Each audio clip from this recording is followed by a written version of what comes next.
Some shows don't need a celebrity narrator to introduce the show, but this show does.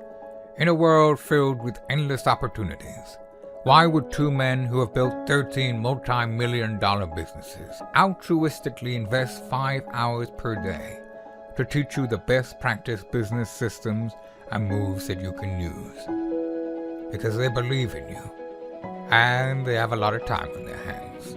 They started from the bottom, now they're here. It's the Thrivetime show starring the former U.S. Small Business Administration's Entrepreneur of the Year, Clay Clark, and the entrepreneur trapped inside an optometrist's body, Dr. Robert Zuttner. 2 men, 8 kids, co-created by 2 different women, 13 multi-million-dollar businesses. We started from the bottom, now we're here. We started from the bottom, and we'll show you how to get here. Started from the bottom, now we're here. We started from the bottom, now we're here. Started from the bottom, now we're at the top, teaching you the systems to get what we got. Colton Dixon's on the hooks, I break down the books. Z's bringing some wisdom and the good looks. As the father of 5, that's why I'm alive. So if you see my wife and kids, please tell them hi. It's the CNC up on your radio, and now 3, 2, 1, here we go. We started from the bottom, now we're here. We started from the bottom, and we'll show you how to get here. Started from the bottom, now we're here. We started from the bottom, now we're here. We started from the bottom, now we're here. We started from the bottom. On today's show, one of the world's top search engine optimization experts, Mr. Gary Grant, the CEO and founder of SEOinc.com. Again, Gary Grant, the CEO and founder of SEOinc.com, hops on the show to teach you everything you need to know about search engine optimization. Some shows don't need a celebrity narrator to introduce the show, but this show does. 2 men, 8 kids, co-created by 2 different women, 13 multi-million-dollar businesses. Ladies and gentlemen, welcome to the Thrivetime Show. Now, 3, 2, 1, here we go! We started from the bottom, now we're here. We started from the bottom, and we'll show you how to get here. Started from the bottom, now we're here. We started from the bottom, now we're here. We started from the bottom, now we're here. We started from the bottom, now we'll show you how to get here. Oh, Thrive Nation, I am fired up for today's show. You better be fired up because today's going to be a game changer for a lot of people listening out there. Do you know why, Z, I'm fired up for today's show? Probably because you just burned some pinion wood. No, but we really should here in just a few moments. It's going to have to happen. I'm going to bring this up here. We live in a world, Z, of a lot of internet charlatans. Now, the word charlatan means, the word charlatan means a person falsely claiming to have a special knowledge or skill. A fraud. A fraud. There's a lot of people that say, well, I have a laptop. Check. Check. I have bogus claims. I know check. where the coffee shop is. And then I got a couple photos of me with a celebrity. Therefore, I'm an internet wizard. Wizard. Right? I'm a wizard, right? You got a photo of myself with a Matthew Broderick, right? Remember him? Right. I'm in a photo with him.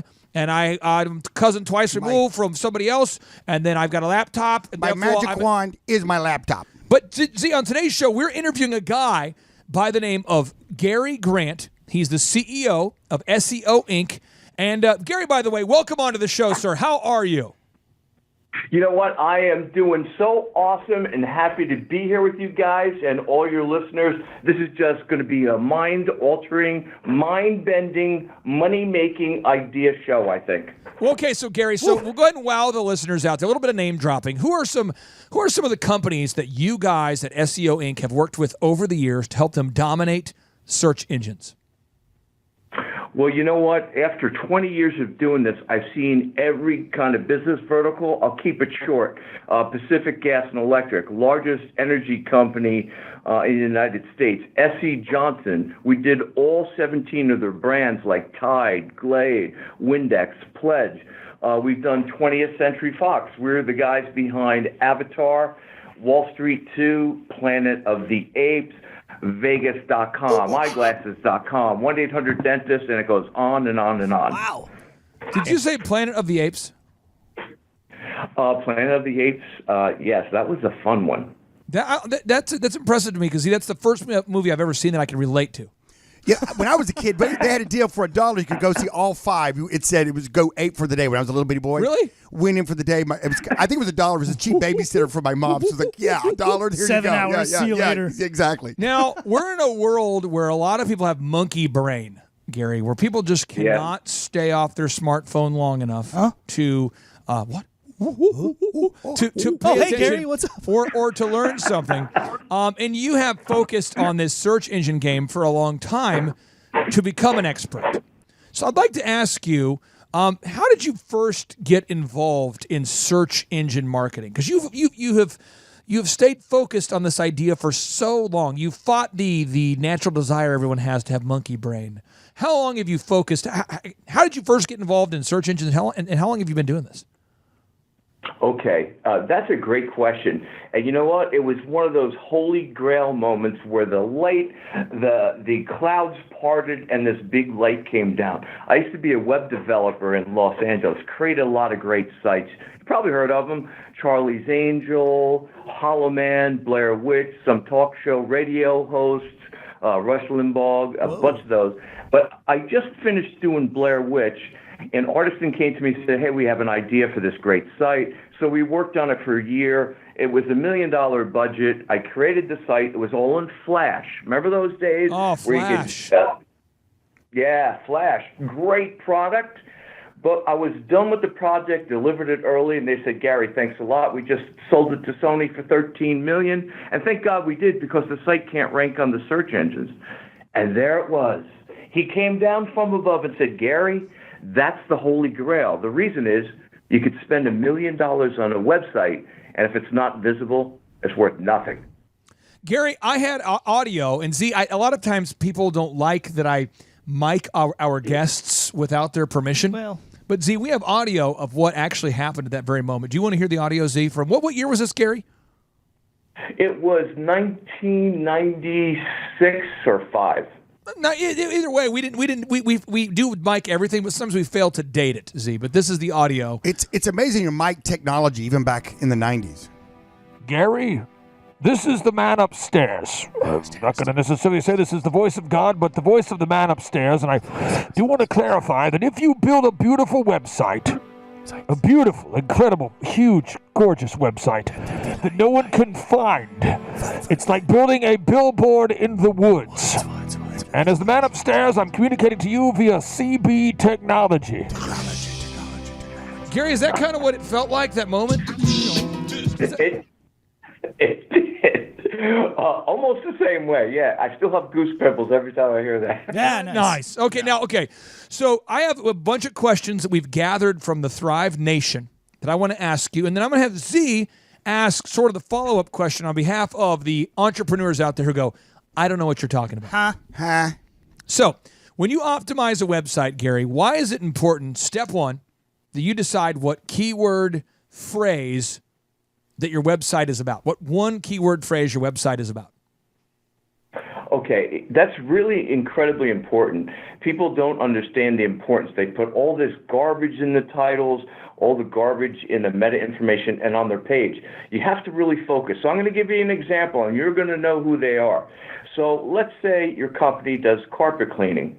So you're going to, of course, use carpet cleaning. If you're a local business, some of the new voice search, like carpet cleaning near me, carpet cleaning California, carpet cleaning where I live, and Encinitas or San Diego. So it's not only that. It's not only finding the keyword. It's making sure you pick a keyword that is being searched, or how many people are looking for that. I'm going to give you a quick little fact.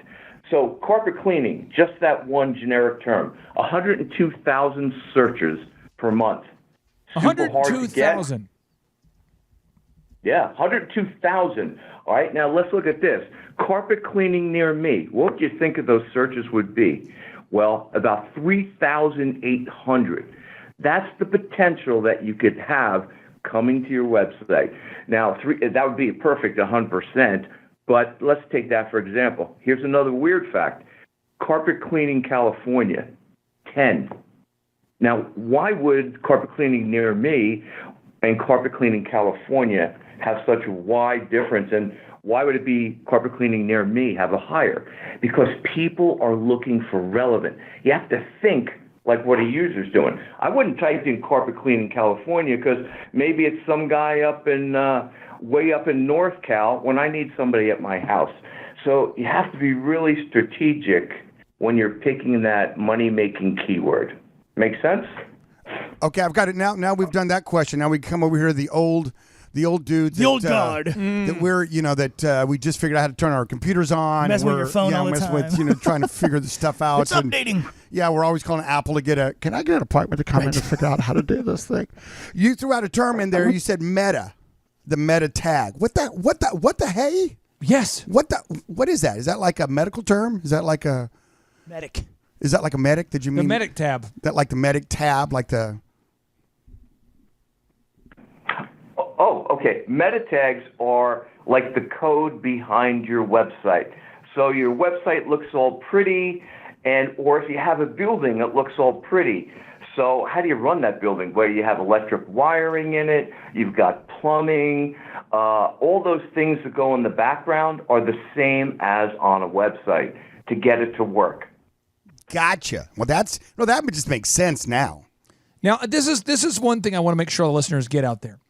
If you are going to hire your firm, Gary, and Gary, you tell me if I'm wrong, okay? But you have clients that pay you an average right now. You have some clients, small businesses that might pay $3,000, but you have accounts that are going to pay $100,000. Maybe like what's the most amount that someone might pay per month? Like $100,000 a month to be top in Google? What's the most? Seriously, what's the real number, Gary? Yeah, I'll say an average is about $15K.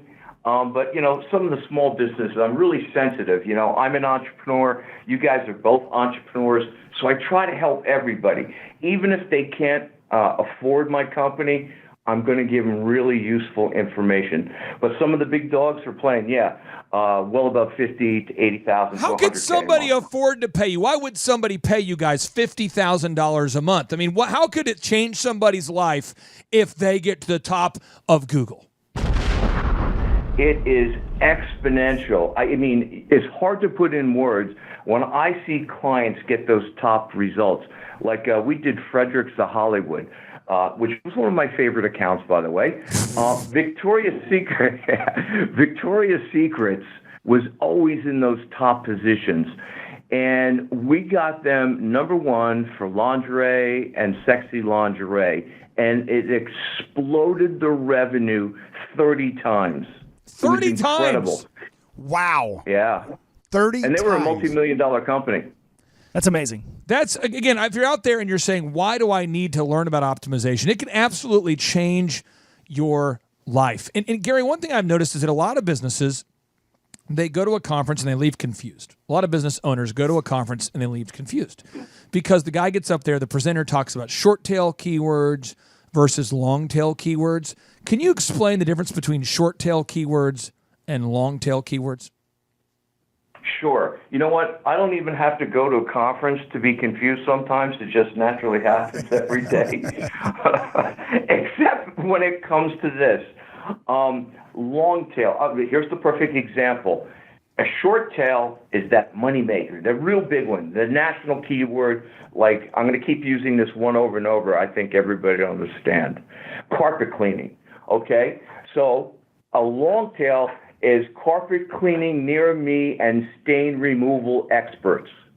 So short tail is just a shorter, brief description, and a long tail is a lot of words in there. So like flowers, or I need to find red roses near me. So that's the difference. Okay, so long tail versus short tail keywords. I think we've covered that. We've covered, why search engine might cost people a lot of money. We've talked about the value of really dominating a word. Gary, I want to ask you this: why would, if someone's out there, let's say Dr. Zellner has a new venture he's involved in and he wants to dominate, why would he want to focus on a local keyword versus a national? Can you kind of explain, help somebody like Dr. Z, who's an entrepreneur, multiple businesses, why would he want to focus on a local word versus a national word? Sure. So let's say, Dr. Z, how are you today? You feeling good? I'm feeling great, buddy. Okay, so let me explain to you the theory. So, if you're a local business and you've got one store location and you're located wherever you are, if you go after a national keyword, so if you're a dentist and you say, I want to go after that keyword dentist, the competition is going to be incredible. And guess what? There may be like wiki articles or really powerful sites.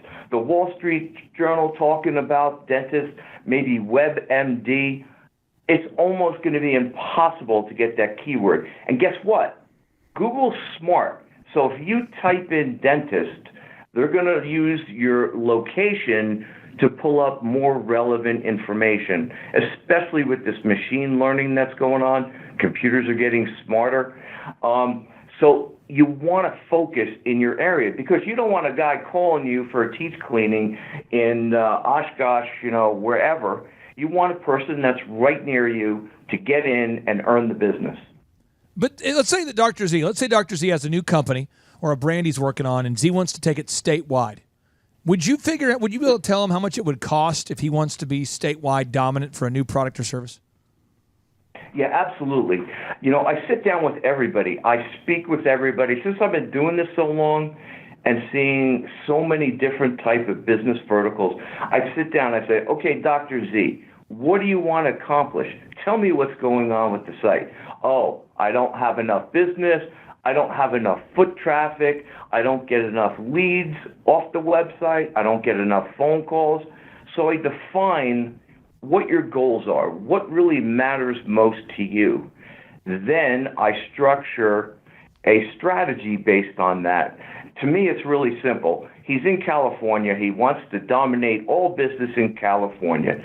So I will go after some of the generic terms because California is a big state.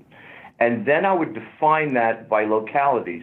So, example, I have a franchise company that's all over the U.S. So how do you focus on that? So what I do is on the main corporate, I focus on generic, and then with all the franchisees, I focus on geo-targeted or location or regional keywords. Now, if I, let's say that I'm out there and, I am Z's marketing guy, and Z and I are talking, and Z says, Clay, no matter what we have to do, let's get to the top for, like, you do auto auctions. Z, do you ever want to take your auto auction across the whole state, or is it just going to be in Tulsa, you think? Yeah, I've got some expansion plans that I'm thinking about doing, but it's not a really retail establishment, so it doesn't really have to be. I would rather take money and spend it on other businesses that I own to get them SEO. It doesn't have to pop front page, though it does. For the listeners out there for the listeners out there who don't know what he's talking about, his auto auction sells pretty much just to used car dealers. That you have to have a used car dealer's license, so it's B2B, and so it's really not. I've got business to business. Business to business. I've got about 1,000 guys I reach out and touch on, and your optometry clinic. Let's say you want to take it across. That's state. a different. Are you going to ever do that? Game. You going to go to Oklahoma City? Yeah, I don't know. That's a good question. Now that my kids are getting licensed and joining the practice, we're talking about it. So let's say that you sat down with Dr. Z and you said, Dr. Z, here's what we need to do. Gary, how long would it take to get Dr. Z to the top of Google search engine results, assuming that there was no limit on the budget?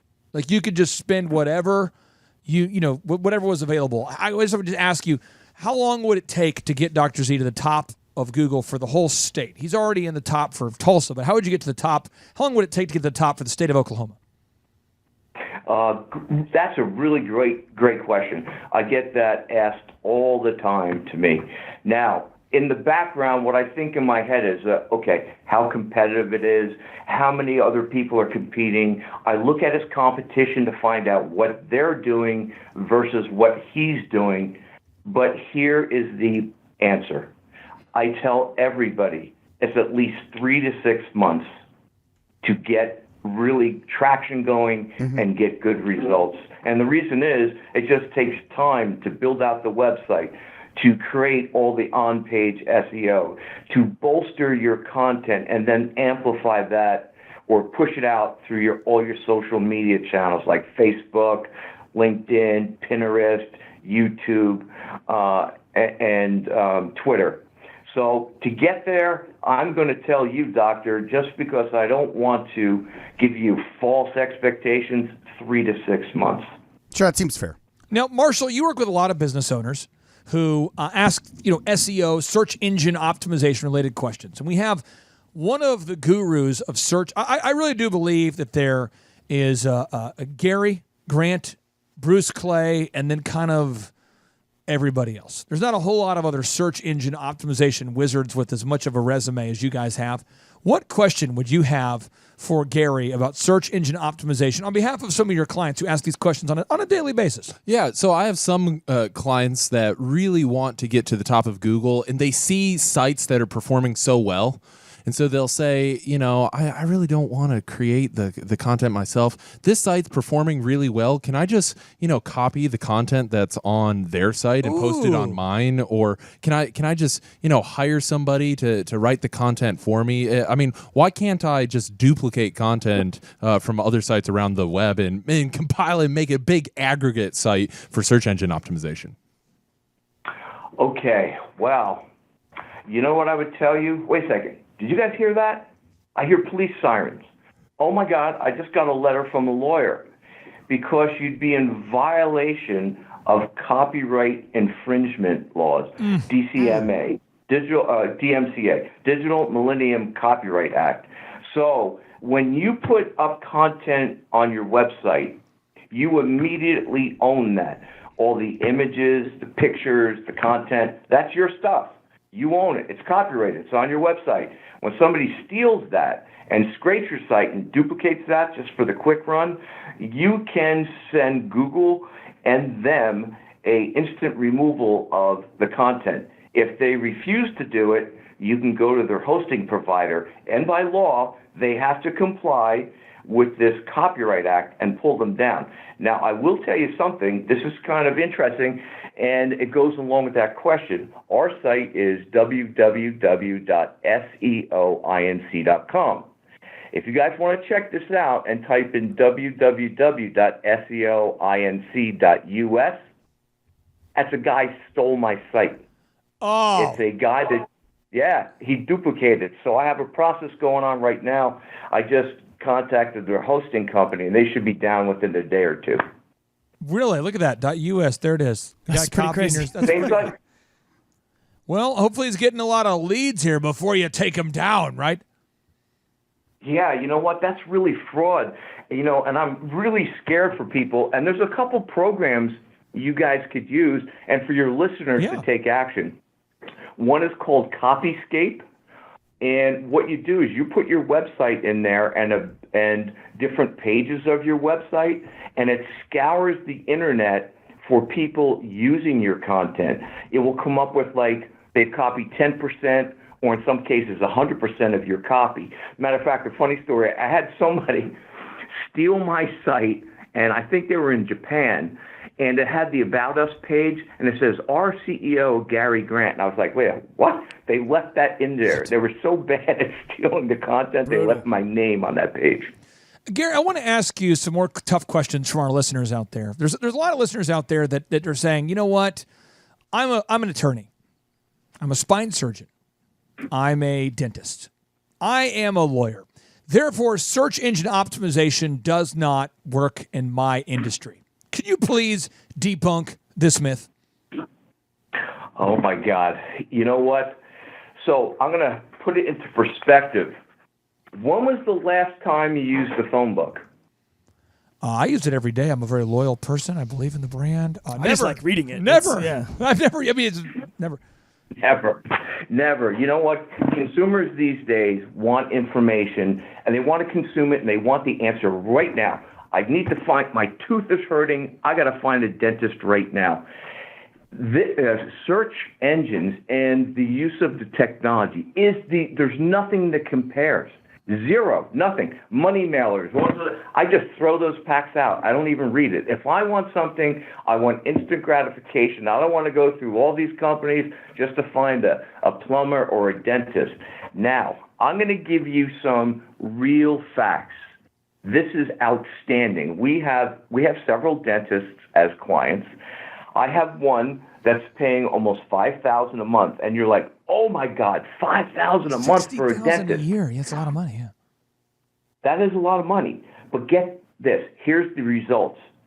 739% increase in organic traffic. Wow. 826% in the overall amount of keyword ranking, 166% in local organic traffic. That's what you want. Here's the big point. Are you ready? Here it comes. Drum roll. This is the money. Here we go. 30% increase in revenue, 700% return on investment. This doctor had to open a whole new facility because he was overloaded. He had to get new doctors. He had to get new employees. Is that credible? That's so tell me it incredible. doesn't work. Now, okay. So here's where it gets a little weird. Dr. Z, please feel free to chime in and hit the weird alarm if you want to here. Whoop, whoop. Z, how long have you been an optometrist? 26 years. If you had to speculate, 20, almost 27. I'll give you a moment to think about this for a second. Okay. If you had to think about, and you go, guys, somebody's really going to ask you, they're wanting to know, how many patients has your clinic seen over the years? I'm going to cue up some music. Okay. Think about, do the math real quick. How many patients do you think? How many patients do you think that you have seen in those? The offices have seen. Yeah, the offices. No pressure. We just kind of just think about it. Do the math roughly. Let me get my little calculator. Yeah, Rough do it. guesstimate. Yeah. Okay. I'm going to guess it to be. Okay. Gary, he's doing the research here. We're doing some research Square here. root of 9 is Here we go. An average up. You travel it over. First few Carry years the not one. so much. You want so the square root. Really think about it. I mean, I what would is say pi? closer to 1 million than not. Amen. Did you just say? Wait a second. Did you just say 1 million? Mm-hmm. Yes. Chuck, I feel. Should I Wow, put that's what I heard. should I put my finger in my mouth like Well, Chuck, Chuck, 1 million? Chuck, he just said 1 million. So yeah. You know what they say? See a broad to get that booty yak 'em, lay her down and smack 'em, yak 'em. That's true. That's true. Because so you've had over 1 million customers that you've worked with over the years. But Z, Google reviews were not a big thing until Gary. When did Google reviews start to be a big thing? Google getting objective reviews from real customers. Getting objective reviews is great. I'd say it happened within, I'm not going to pinpoint that. I'll say more importantly, over the last 5 years, it's become more and more important. So, Z, if you had, let's say, an objective review from at least a third of your customers, it could be possible that right now you would have 300,000 reviews. But most of your customers have come over the span of 20-something years. So now here you are, 27 years in, you're 53 years old. 54. And 54 years old. You're close. You're And real close on all this. How much does it irritate the crap out of you that a young whippersnapper like OxyFresh, let's say, this guy's got 140,000 reviews, Jonathan Barnett with OxyFresh, and you're like, you weren't even born when I was dominating, buddy. I mean, buddy. How much does this irritate you that you started your business in a pre-Google review era? Well, now that you say it like that, the next time I see, you gonna punch him? I'm going to throat punch him. Yeah. I'm just going to walk up and just poof, right in the throat and go, okay, now we're squared up It's now. all good now. Okay, SEO that. Okay, SEO that. But I mean, seriously, Z, it's funny, but The game, listen, here's the deal about it. Yeah. The game keeps it changing, and you've got to step on the times. I mean, I can remember the big deal was to have the biggest ad in the phone book. That was- the full move. pager. That was the move. See, I hate to take the show to a dirty level, but And you got a picture of all your staff looking good. That's Looking good. That's Doug over there from the. Oh, yeah. He's in the length grinding department. He is so thick. That he Did just, you Yeah, meet we're Tammy? I'm going to hire a few more pretty girls just to come in the picture so we look even Oh, yeah. better. That's Yeah. nice. Is that dirty? I don't know. Is that possible? Is that called marketing? Ooh, what is that? I don't even know. And then you're like, okay, I did a half page this year. I better be the biggest one in there, right? And some dude did like a full page. You'd be like, are you kidding me? Did anybody ever So do you- a double are you page? kidding 2 me? So you pages? and me with the yellow page guy, and this is the audio of you talking to the yellow page guy. You said, "So here's the deal. I want to be the full page and the yellow page guy. I want to be first. And I swear, if you don't make me the entire page, you might wake up with a horse head in your bed. If you're not first, you're last. And I'm going to make a deal you can't refuse. Let me tell you, I need a favor. I was going over there to the shoe carnival, and I bought you some concrete shoes. I want to know, do they fit? I don't want you sleeping with the fishes. I That's thought- no good. We're I gonna talked to rename you Sneaks. I talked to Sneaks, and Sneaks told me, you're going to sell with the full page out, is that right? Take the ad. Leave the gun. Okay, so the point is, we lived, yes, what is the there was a different time. There was a different time. It was a It was different a time. different time. But We didn't have a now thing called we're in the a Poker world Face. of gathering Google reviews. Gary, for somebody out there who says, "Gosh, I just can't gather reviews. And in fact, I'm a lawyer, so no one even reads reviews. I'm a dentist, so no one even reads reviews. Gary, why does every business owner that you're helping to optimize their website, why do they need to participate with you and get reviews? Okay, I'm going to tell you exactly how I search. If I'm looking for a product, I'll give you a couple examples. If I'm looking for a product, the first thing I do is look at the product name and then just type after that reviews. You know why? Because if the guy has 3 reviews and they're 5 stars, and there's another guy with 2,000 reviews with a 4.5 star, where are you going? I'm going to go to the guy that's most reviewed because you would think that that's the best product. Reviews are third-party referrals or testimonials or agreeing that your business is great. Now, if you're a dentist, I've seen some unbelievable reviews. The guy horrified me. Worst experience ever. He pulled my teeth out. I was in pain for weeks. He screwed up the thing. Do you think you're ever going to go with that guy? No. No. Out of curiosity, I wonder why he's so bad. I want to go check him out. See, Unless you're like Bill Murray out of that movie with where he likes pain, with Steve Martin's the dentist, and he's like, oh yeah, he likes that pain. Yeah, that's the guy. That's my Huckleberry. I like a little pain. Chup, you had a hot question for Gary. Yeah, hey Gary, I was wondering, we've been talking about content and all these things, but I was wondering, is there a certain way that you're supposed to name photos on your website? Is there a way that people need to do that? Yeah, there is. And there's a couple good reasons for it. I'd say probably the most important reason is for people with disabilities and also search. So let me go into both aspects, right? So people with disabilities, they have programs calling adaptive software. So let's take example. My daughter is blind. So when she goes to a website, if it's full of pictures, it doesn't tell her anything. She doesn't know what to do. Boom, you lose your user. But more importantly, if you make your site more accessible by even naming the pictures that describe what it is, you can put keywords in there. Guess what? When somebody types an image for teeth cleaning or teeth whitener, boom, that image could come up and they say, oh, this is from Dr. Kevorkian. I'm going to go to him. Well, you probably won't want to go to Dr. Kevorkian, but you know what I'm saying. Now, Target years ago, I think you know the story, Gary, but Target.com was sued over not having alt tags on their shopping cart. Do you remember this story? Well, I certainly do because they called me. Really? Wow. Tell us the story about the story that I know. Okay, everybody, sit down, get the marshmallows out, gather around the campfire because this is exactly what happened. Target called me. Well, first off, my daughter searched on Target. She spent 45 minutes on the website, went to check out, and it was impossible. There was no way for her to check out. If you could see and you had a mouse, you were able to check out and finish and complete your purchase. Now imagine that if she's sitting there for 45 minutes, she can't get out of the house, she can't buy things like everybody else. It's not a good thing. So Target calls me up, and there was a guy from Berkeley that sued them because the site was inaccessible. So I'm on the phone with them, their whole IT people are there, and they said, okay, what would it take for you to fix this problem? We don't want to pay you to come in, but can't you just write us a white paper? And I said, sure. So let me analyze the site. It's funny because my daughter spent 45 minutes on the site and she couldn't order anything. So I said, I'll write you a white paper. It'll be about $20K and it'll be able to fix everything on the site, including the checkout. I already knew what the site needed because I, did a quick review when my daughter couldn't search. So they said $20,000 for a white paper. You know what? We don't have the time or resources to invest in that. We can't put our team up for that. I don't know when we do that. You know what? That audience is so small that we're not going to attack it. And I said, yeah, but you're missing the big picture. You have to do that as part of the WCAG, which I'm on the board for with the W3. Yeah, with the W3C, I'm not going to throw them under the bus and report them.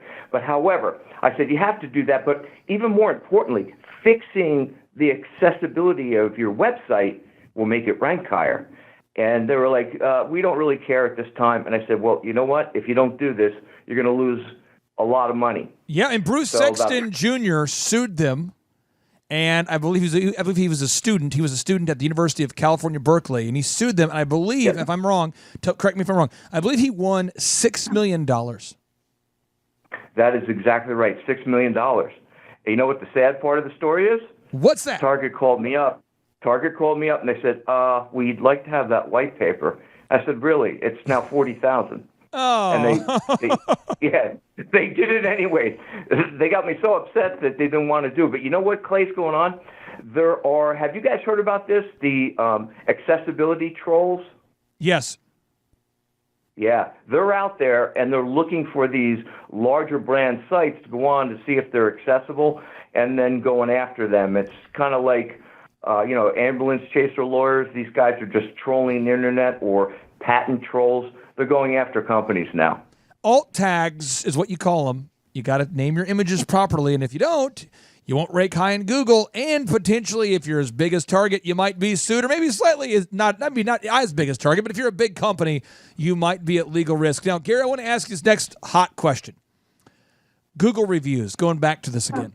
If I'm listening right now and I say, I don't have the time to get Google reviews, and furthermore, people just won't leave me a Google review. What is the best way to get a Google review? Well, you, as any business owner out there, and I'm sure there's a ton listening to us right now, you've got to work hard. You've got to get up early. You got to put in that dedication. You have to make sure that you have a quality product and quality service. And it's the same way with the internet. You just can't put up a page and say, woohoo, I'm going to be rich. Look at all these leads coming in. You know what I mean? Woo, I got a website Show up. me the money. Yeah, wait a minute. Hey, there's nobody going to the site. I don't have any reviews. I can't get them, and start whining about that. Look, if you're a business owner, you put your heart and soul and invest everything into that. Why not take that time to ask a client? They're super happy you're done. You just finished a project at their house and like, oh my God, boom, perfect time to get a review. A restaurant, that was the best meal ever. And I said, really? You want to know, can you give us a 5-star review? Have you ever bought a car and walked in there and they always say, you're going to get a questionnaire. Can you give us all 10s? Yeah. Yep. That's the same thing. You've got to ask for it. If you don't ask for it, you're not going to get it. Oof. Biblical knowledge. Have not because you ask not. Ooh, say that again. You have not because you ask not. Here we go. Now, this is the next question I have for you.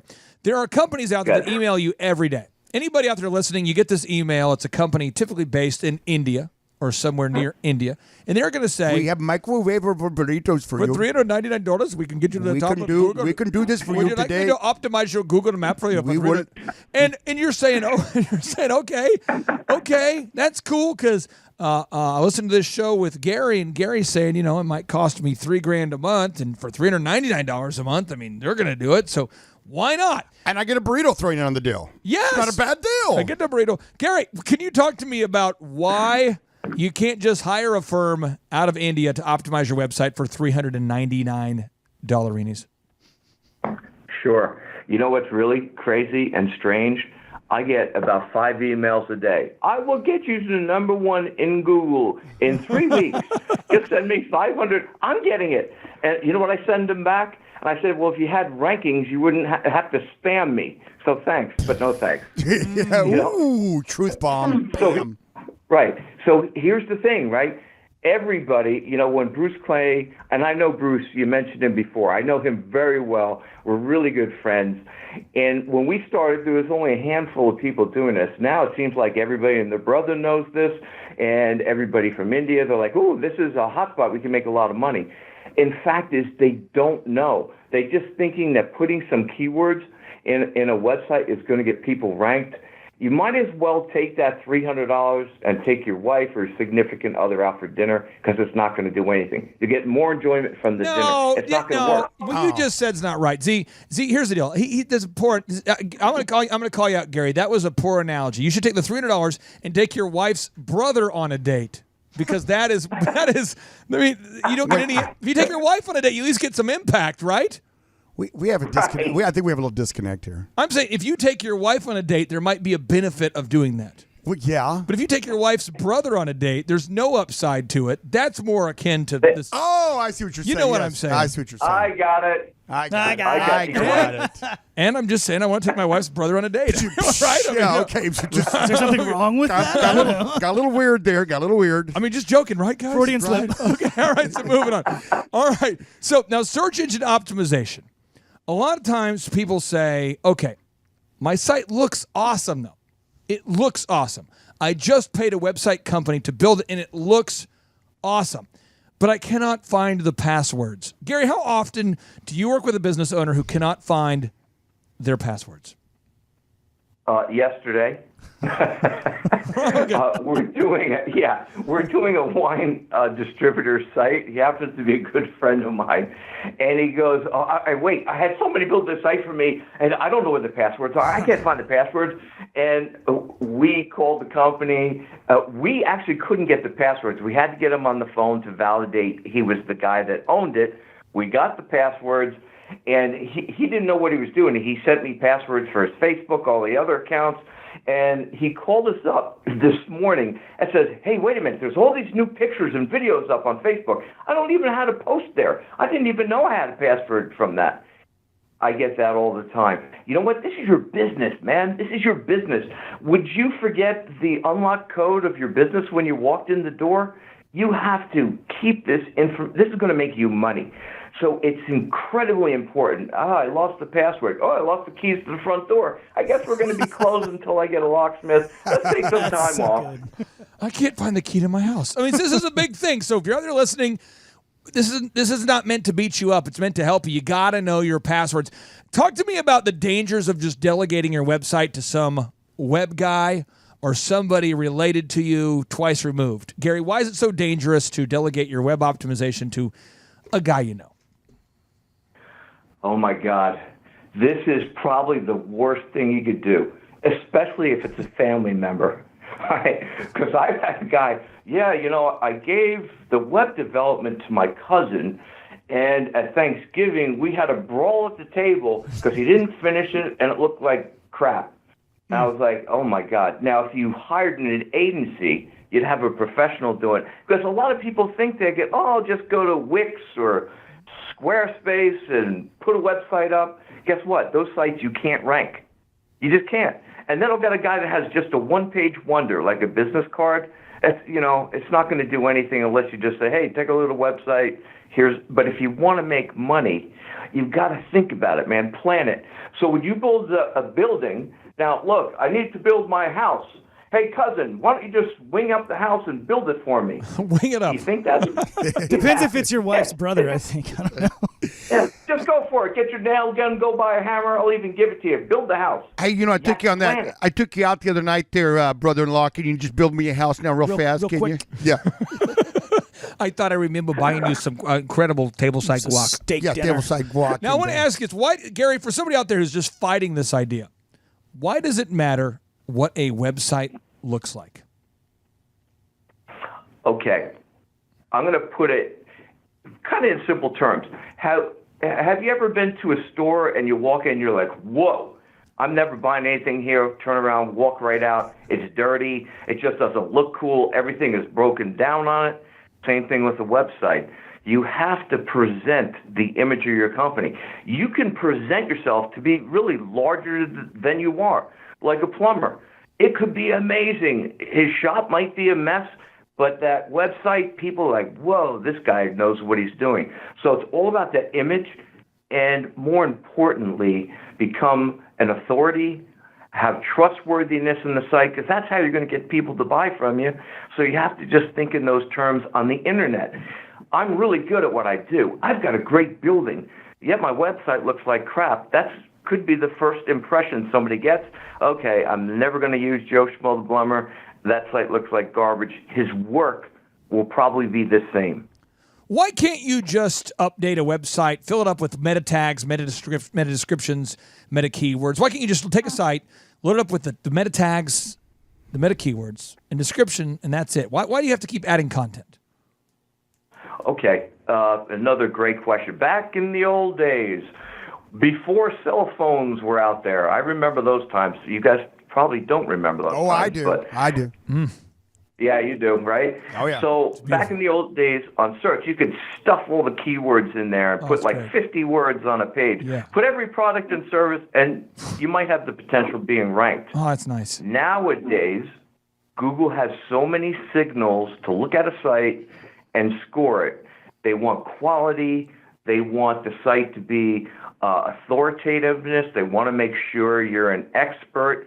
And so how they're going to make sure you're an expert is by the quality of content that you put out. Is it useful? Can somebody consume that and really get an answer? I'm going to, guys, tell you something new that's out there that maybe you might have heard these little trick buzzwords, but user intent, micro moments, Google answer box. Have you heard of that stuff? Continue, Gary. Break it down. Okay, great. So let's look at this. If I'm looking for a plumber, I want information quickly about that.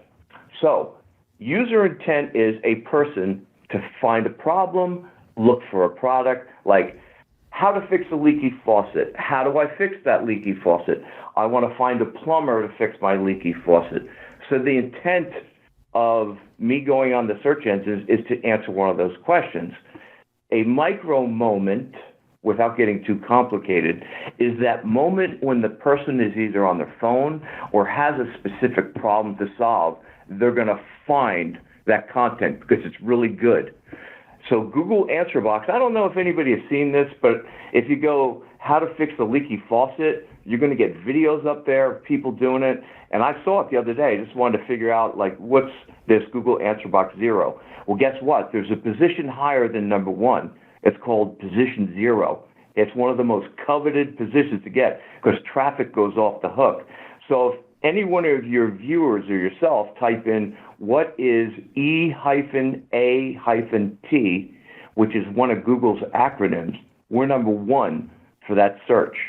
And it's huge. The traffic we're getting on that is huge, and people are like, wow, these guys know about expertise, authoritativeness, and trustworthiness, and they're calling us up. And I said, how do we get that from Google? Because that's a big scoring factor. So you really have to think and plan out what you're doing, and that's kind of the logic behind it. Why can't you, Gary, just submit your website to a bunch of search engines? You know, back in the day, you could just submit your website to thousands of search engines and be top that way. Why can't you do that now? Yeah, Google has come up with a lot of scoring values now. Around 2010, if you think of this, if you get a link from Google, that's like the best link you could have. And let's call that a +10 link. And then if you get a link from a farm site selling Viagra or a porn site, that's a -10. You'd end up with a 0 result. Most of those sites that used to provide links, they're all spam. They've got really bad ratings. So you'd have to really clean up that. That's not the way to do it. And again, there's no quick fix. As an entrepreneur, a business owner, it's blood, sweat, and tears. You know, you're just not going to put a business up and make $1 million. You got to really work hard and relentlessly to make it happen. Same thing. Why wouldn't you do that on the internet? I mean, that's the number 1 marketing tool. That's the number 1 marketing money maker for businesses. You got to really think hard about that and make a decision. You know what? I put all this blood, sweat, and tears in. I'm going to do the same with my website and wait what happens after that. Now, let's say that I'm out there. Let's say that I'm in the medical space, or maybe I'll give you 2 examples. Let's say I'm in the medical space, or I'm in the chicken coop space, and I make really nice chicken coops. Why in a perfect world should I, as the maker of the chicken coops, write my own content? In a perfect world. And why should I, someone in the medical space, in a perfect world, write my own content? Why would that be just awesome if someone would actually do that? Okay. And you know what? Who knows your business or product better than you? Not too many people. Okay, I use this specific wood. I take my time. I don't screw things in. I use wooden dowels. It's all handcrafted craftsmanship, and you're proud of it. You want to put the pictures up there. Maybe you put a video and even do one of those time-lapse recordings of how much energy and effort is put into that. So that's the chicken coop guy, right? You want to write that content because you have to think. You know the product better than anybody. You're trying to sell that product. talk about how great the quality is. And the more content you put out there that's quality, that people are looking for, the better you're going to rank. But what percentage of clients will actually sit down if they make chicken coops, or again, if they say they're in the medical industry, and they do sell a medical product? What percentage of people will actually sit down and actually write the content? I mean, what percentage of the time do people do that, or what percentage of the time do they just hire your firm to do it for them? I'd say about 90% don't write the content. I don't have the time. I'm running my business. And if they're a client, down the road, they're super busy. We want them to focus on making money and running their business, where we'll take the marketing aspect off their hands. Guess what? We know how to do it.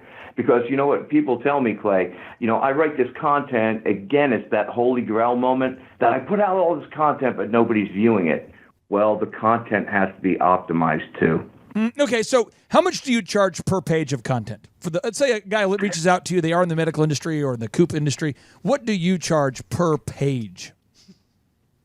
Now, a lot of companies will pump out content, and I've seen pricing from about $110 to $200. I'm talking about that good Gary Grant content, that hot content. This is the hot content that's optimized, that uses latent semantic indexing and all the great stuff, the buzzwords of SEO. We're around, it depends, around $300. But that content is going to rank and make money. Again, creating one page is not going to happen. There's so many issues with the site, like site health. You have to make it healthy. You have to fix the errors, just like the alt tags. You got to fix those. So, Clay, if you picture it as this, to put it in really simple terms, if you have a puzzle that's 1,000 pieces, if you're missing one, the puzzle will never be put together. You've got to put all the pieces in: content, on-site optimization, getting links, getting the reviews, creating content that's compelling. That's when you start to put together a campaign that's going to work. So again, if I'm out there and I'm going, okay, I am a dentist, I'm very busy, I make hundreds of dollars an hour, I don't have time to mess with this, but I want to make millions of dollars. Somebody out there for as little as about $3,000 a month could get your team helping them. Is that correct? Absolutely, Ken. And we are extremely successful, especially in the geo-targeted local stuff. It's a little bit easier because what we'll do is we'll ask a client, pick out your top 3 competitors.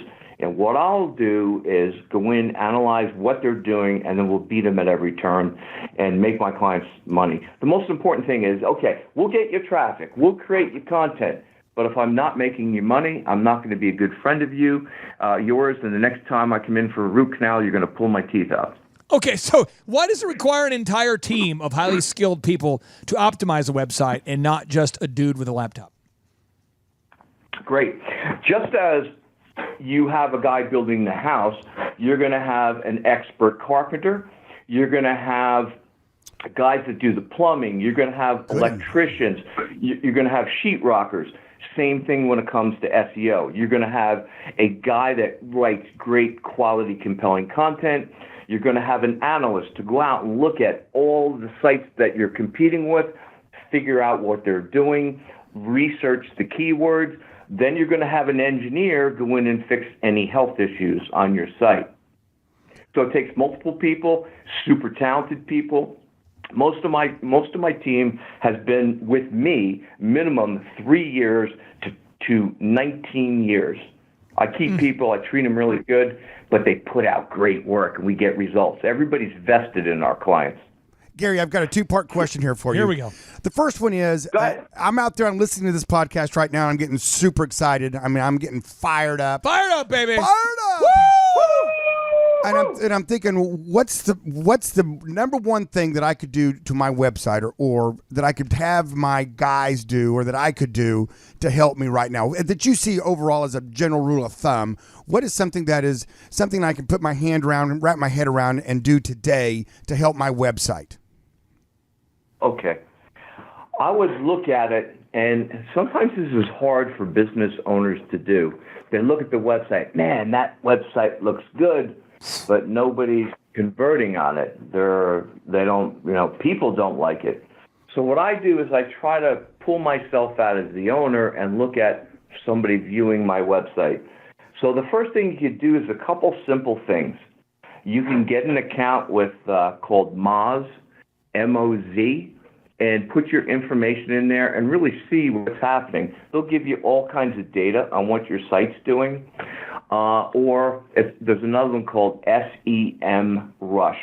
It's a little bit more complex, and maybe it's not for everybody. But if you were to ask me what's the couple things to do, create a really well-crafted title tag, not homepage, but like Joe's Plumbing Service, Expert Plumbers in Encinitas.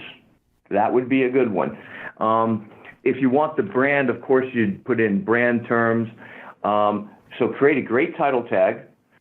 If you were to create your website, think of it as like a Word doc.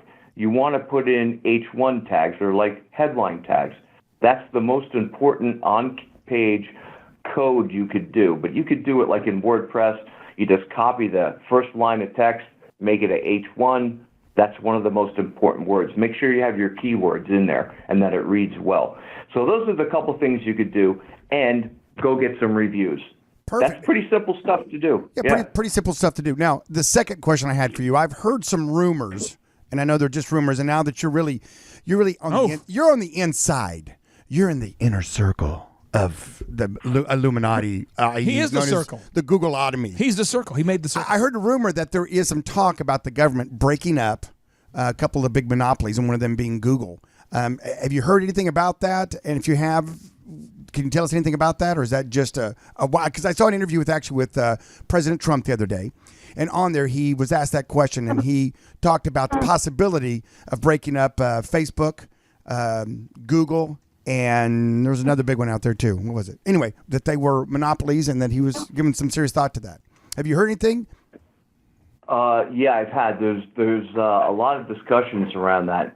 You have to figure Google, I don't know, back in the days, I remember as being a kid that we had telephone companies, there was no cell phones, and they were considered a monopoly, and they were broken up into smaller divisions to give everybody a competing chance. It seems that everybody's forgot about that when it comes to the internet. I know there's like big box stores like Best Buy, and then there was Circuit City who went out of business.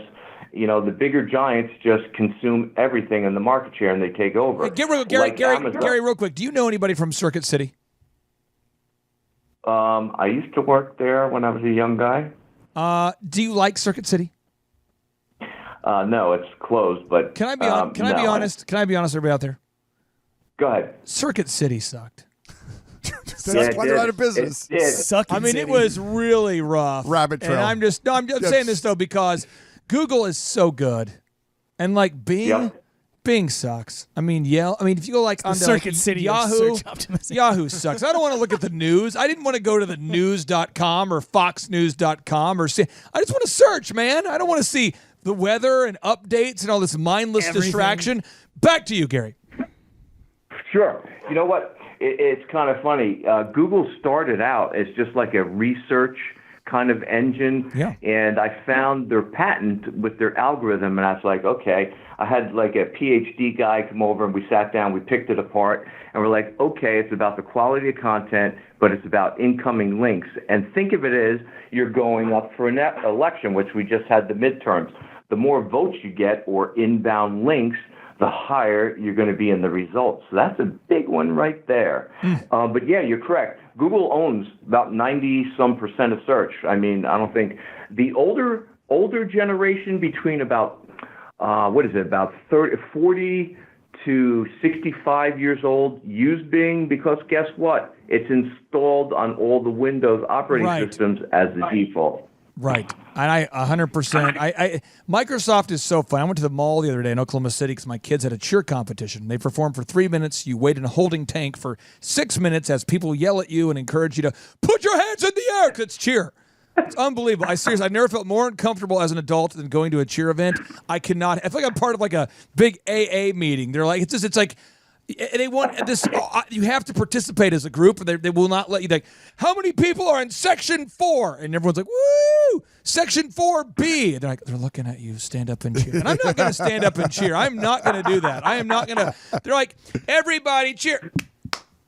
And I'm like, I'm not doing that. Refuse. Never done that in college, never done it in high school, not doing it now. I freaking hate this place. Get me out of here. So I go to the mall. There's the Microsoft store. There's like one Microsoft employee working there, and he's trying to escape to go to the Apple store. Yeah. And next door, the Apple store has got a line around the door. I mean, Microsoft is so funny in that they always require their products to be installed on things, and we work so hard to uninstall them, but Bill Gates continues to win. He's the ultimate salesman. He forces us to buy his things. Gary, I want to ask you this. For anybody out there who's really struggling with grasping this idea, because they were just pitched this idea at some networking event from some internet charlatan yesterday, why can't I just buy a bunch of backlinks to become top in Google? That is probably one of the worst things you could do. I can't tell you how many people come to us with, we call it a toxic profile. Oof. It's pretty ugly. We had one site, they do eyeglasses. I'm not going to name the exact site, but yeah, they had great rankings. Let's get better. Let's get greedy. Let's just go buy. Take the easy road, the quick fix of today. They bought all these links, and their traffic went from about 50,000 to about 15,000. So what we did, as I said, man, there's so much traffic for these guys. Let me look at the backlinks, and I was horrified. I mean, it was like Viagra sites, casinos, any like awful site you could think see the of. connection, right? I mean, you want to see well, so you look for Viagra. See, now you can see well, you're looking for Viagra. You can see well for 4 hours. If you can see better anyway, for 4 hours we got to or more, move on. This metaphor is quickly falling apart. Okay, sorry. So anyways, we took that, we detoxified the site. 3 months, they had 4,000. So 7 months later, they had 345,000 visitors a month. Oh, Gary, but they no longer sold any Viagra, right? So that's a downside. They were Viagra sales company. So they were. Gary, there's somebody out there who says, but Gary, the search engine techniques you're teaching me at SEO Inc., the search engine techniques I'm learning, I look at some big brands like Nike or Tesla that are just flash-based. They got images everywhere. They don't seem like they're having like 1,000, words per page or 500 words a page, and they're not following any of the canonical rules, and they don't have optimized title tags. Gary, could you enlighten the listeners out there as to why a big company like Nike that's spending billions of dollars on advertising might not care a whole lot about following search engine compliance rules? Sure. Well, things are changing. Some of the big companies have done, I remember a BMW company, they got removed from Google's index because they were buying links and all kinds of stuff. Oh. So immediately, so as soon as they stopped doing that and removed those, they came back in the search results like nothing happened. But when you go and talk about the big brands, I'll never forget Eric Schmidt. He was the former CEO of Google. He said, we have to put more emphasis on the big brands and rank them higher just because they're a brand. So they're doing that. And, Google says they never manipulate the search values. Well, they do with big brands. They put them at the top, like Walmart, JCPenney's. Well, JCPenney had an issue. But the big box, big brand stores are going to secure those top rankings. Plus, they have a lot of links and a lot of people linking to them. And they have a lot of money to spend on marketing. Gary, if I'm listening right now and I'm hyper-motivated, why can I not get to the top of Google's search engine results within a month by doing nothing? It's same thing if you had a business and if you do no advertising, and especially if you're out in the middle of nowhere, because the internet is the vast abyss. It's the black hole. You have to advertise. You have to do something. And again, if you do nothing, nothing's going to happen. Gary, I paid you, though, and I just don't want to get reviews. Why can't I just pay you and not do anything on my part? Why can't I just write you a check and then not, because I don't want to get reviews. I want you to do all the work. Why do I have to actually get reviews in addition to you helping me? Yeah, we have worked that out with a lot of clients. They said, I don't have time to do this. So we can create like email drip campaigns. Hey, rate us. Have you ever bought something from Amazon and then you go, hey, please rate the service? Amazon's doing that, not the client. So We do all things like that. We try to encourage business owners, look, do your business, but if there's something you could do to help it, like reviews are really simple, just do it. I mean, it's better if they do it than we ask for it because we're an outside company. So sometimes you just got to roll up the sleeves and make it happen. Gary, why do I have to have an optimized HTML sitemap and an XML sitemap on my website? What the heck is that? Sorry, I was reading the warning label here on some narcotics. Never mind. You were looking at the barcode. Yeah, what is this barcode? Okay, so they're two different things, right? An XML sitemap lists every page on your website, and you don't see it. It's fed directly to the search engines, and they love it. You know why? Because time is money. Imagine the computing power it takes to search the internet, to sort it out, and then show those results. So Google wants a quick fix. They go to your site, they find the XML sitemap, index the entire site, then they're gone, right? So that's great. An HTML sitemap is kind of like the index of a book. Hey, I want to go to chapter 4 right away. Flip it over there. Boom. So if you're looking for something specific on a website, you can go to this HTML sitemap, and it's kind of like that index. Okay, I just want to go here, click it, and you're there. It also helps out search engines crawl the site better or go through the site to pull your information. Let's say that I'm listening right now and I say, okay, Dr. Robert Zellner, this guy, Dr. Z, I'm going to look your website up real quick here. Okay, I'm going to look up Tulsa men's haircuts. I'll put them on the big screen here, Gary, which I know doesn't help you at all, but it helps me to show Dr. Z I'm actually doing something, not playing solitaire over here. So, elephant in the room today, if you look up our rank, we come up number 1 and 2 in Tulsa for the phrase Tulsa men's haircuts with 665 reviews, 621 for our store number 2.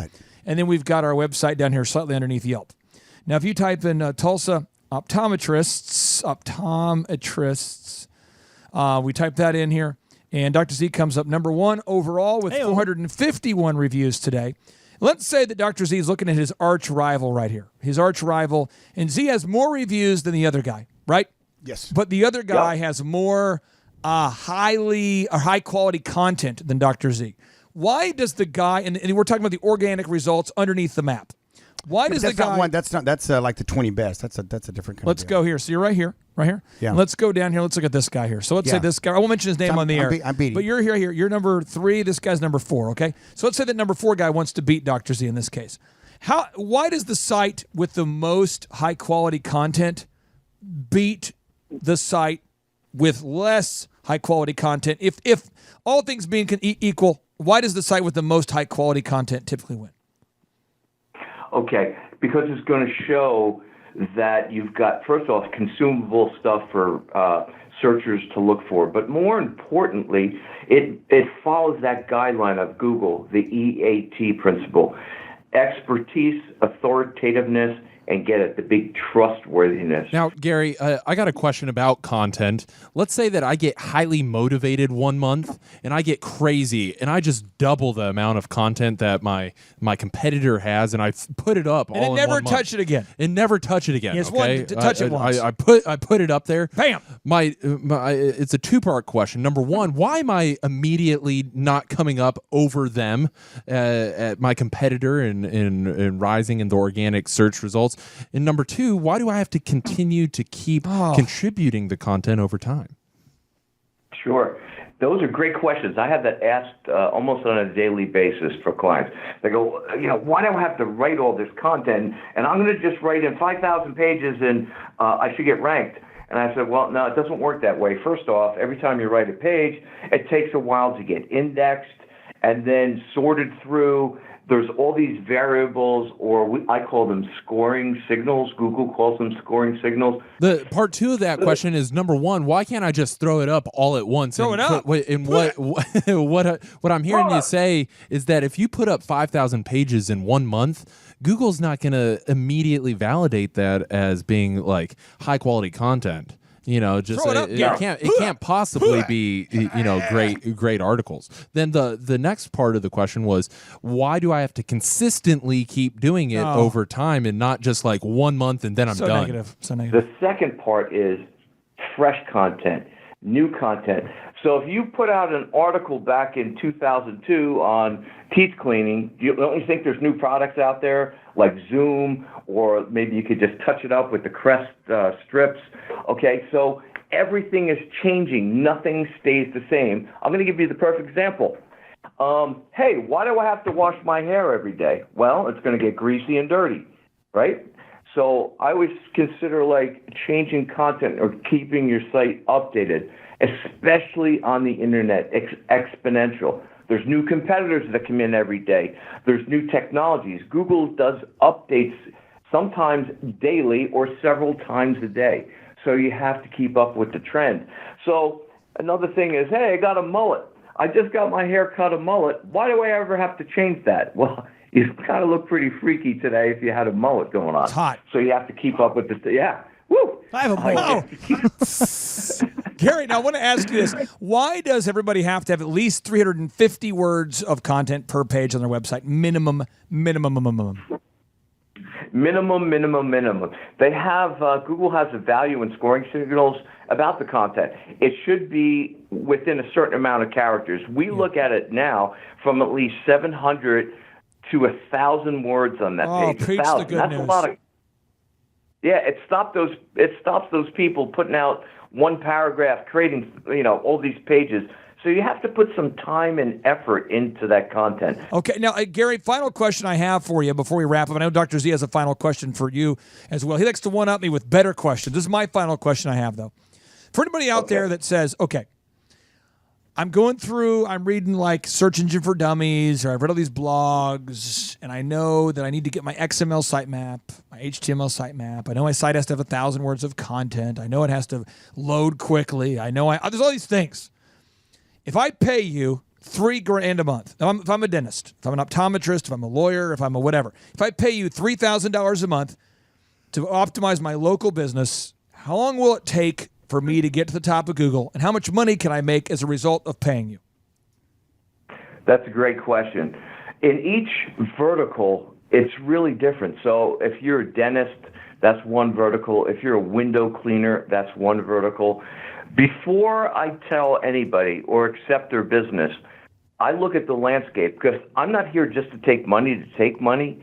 I need my clients to make money, because if I do, I have good friends, long-term business relationships, like with the carpet cleaning guy, Jonathan. I love him to death. Yep, we Oxyfresh. became great. Yeah, Oxyfresh. We became great friends. I'm going to be out in Denver in January to speak at their national convention. I take interest. This is my passion. I love doing this. I love seeing businesses that are struggling or doing okay and obliterating them. Now, it's hard to put that into hard numbers, because there's really not much information out there. But I will tell you that if you have position 1 on Google, the desktop search is about 32%, and mobile is about 23%. And then if you go down to position 9, it's 1.3%. Whoa. So getting those, So if you look at, okay, I'm at position 9 today. Out of 100 searches, I'm getting almost 1.5. But if I go to number 1, I'm getting 32. So that's a big lift. It may not seem like a lot, but when you have different keywords ranking and nipping away, taking 30% here, taking 20% here, taking 20% there, it adds up to a lot of revenue. So if somebody were to call me up, I would sit on the phone with them and explain, okay, what are you looking to do? What do you need to accomplish? What are your goals? And then I would put it into perspective, and I said, based on this data, and we could forecast here, based on this data, your revenue is X from the website, going up 9%, because that's what we see from average. The very low conservative end is a lift of 9%. I have clients that are over 2,000%, Oxyfresh being one of those. Your company, for as little as $3,000, which is like, see, if you hired someone, you're paying them right now, let's say $13 an hour, after taxes, $14 an hour. I mean, you're getting really close into that $3,000 a month range. Right. You could get to the top of Google. You're saying for as little as about $3,000, and as much as for a huge brand listing. We have somebody out there listening who has a huge company. It's not unusual for a huge company to maybe spend north of what, $30,000 a month? I mean, to just dominate nationally? Yeah, you could. Yeah, we have some national companies that are paying 5 to 10, but depending again on how competitive the market space is, it could be more. So good, so good. Chup, you have a final question for Gary here to one up both myself and Dr. Z. Yeah, I was going to ask Gary, does it matter how long people stay on your website? Is that a factor that Google looks at? Let me think on that one. Absolutely. Yes. Because if a user is on there, guess what? You're probably using Google Analytics. They know everything about you. So when they see these numbers like, oh, the guy's been on the page 5 minutes, it must be important. They're finding what they're looking for and they're reading it. However, if the guy's been on the site 5 seconds, the bounce rate, which means somebody goes to the site and leaves right away, is super high. You're not offering quality content, or it's not a quality website. You're not going to rank. So yes, that is critical. Get your site looking good. Make the content great. Watch those numbers. How long are they staying on the site? If it's not long, then why are they leaving? Let me think about revising the content or calling up Gary and see what the heck's going on. There you go. Marshall. You have the final question for Mr. Gary. The final question. Gary, as we're optimizing our different websites and content is king, links, why do we have to make like this part of our daily habits? Why is it something that we commit to doing? If I'm a business owner, I'm just starting to get going on my own sites. Why is this a ongoing habitual thing that I need to do and not just like a passing thought for me as a business owner? Yeah, it shouldn't be, and I feel for all business owners. I get up at 6, I spend 2 hours reading emails, I go home, I craft out time for my family, my 4 gremlin dogs, my kids, and clean the house and all that kind of stuff. Then I'm back working on my business. So an entrepreneur, you should block out an hour of your time. Here's why. Google is updating almost every day, if not several times a day, and little competitors, the ankle-biting competitors or the big competitors, they're doing the same thing. You've got to put in that time and effort to make it happen. So it's not just a fleeting moment. Just dedicate that. Time management. Put that block of hour out there or however much time that you have, because you will be rewarded for the hard work.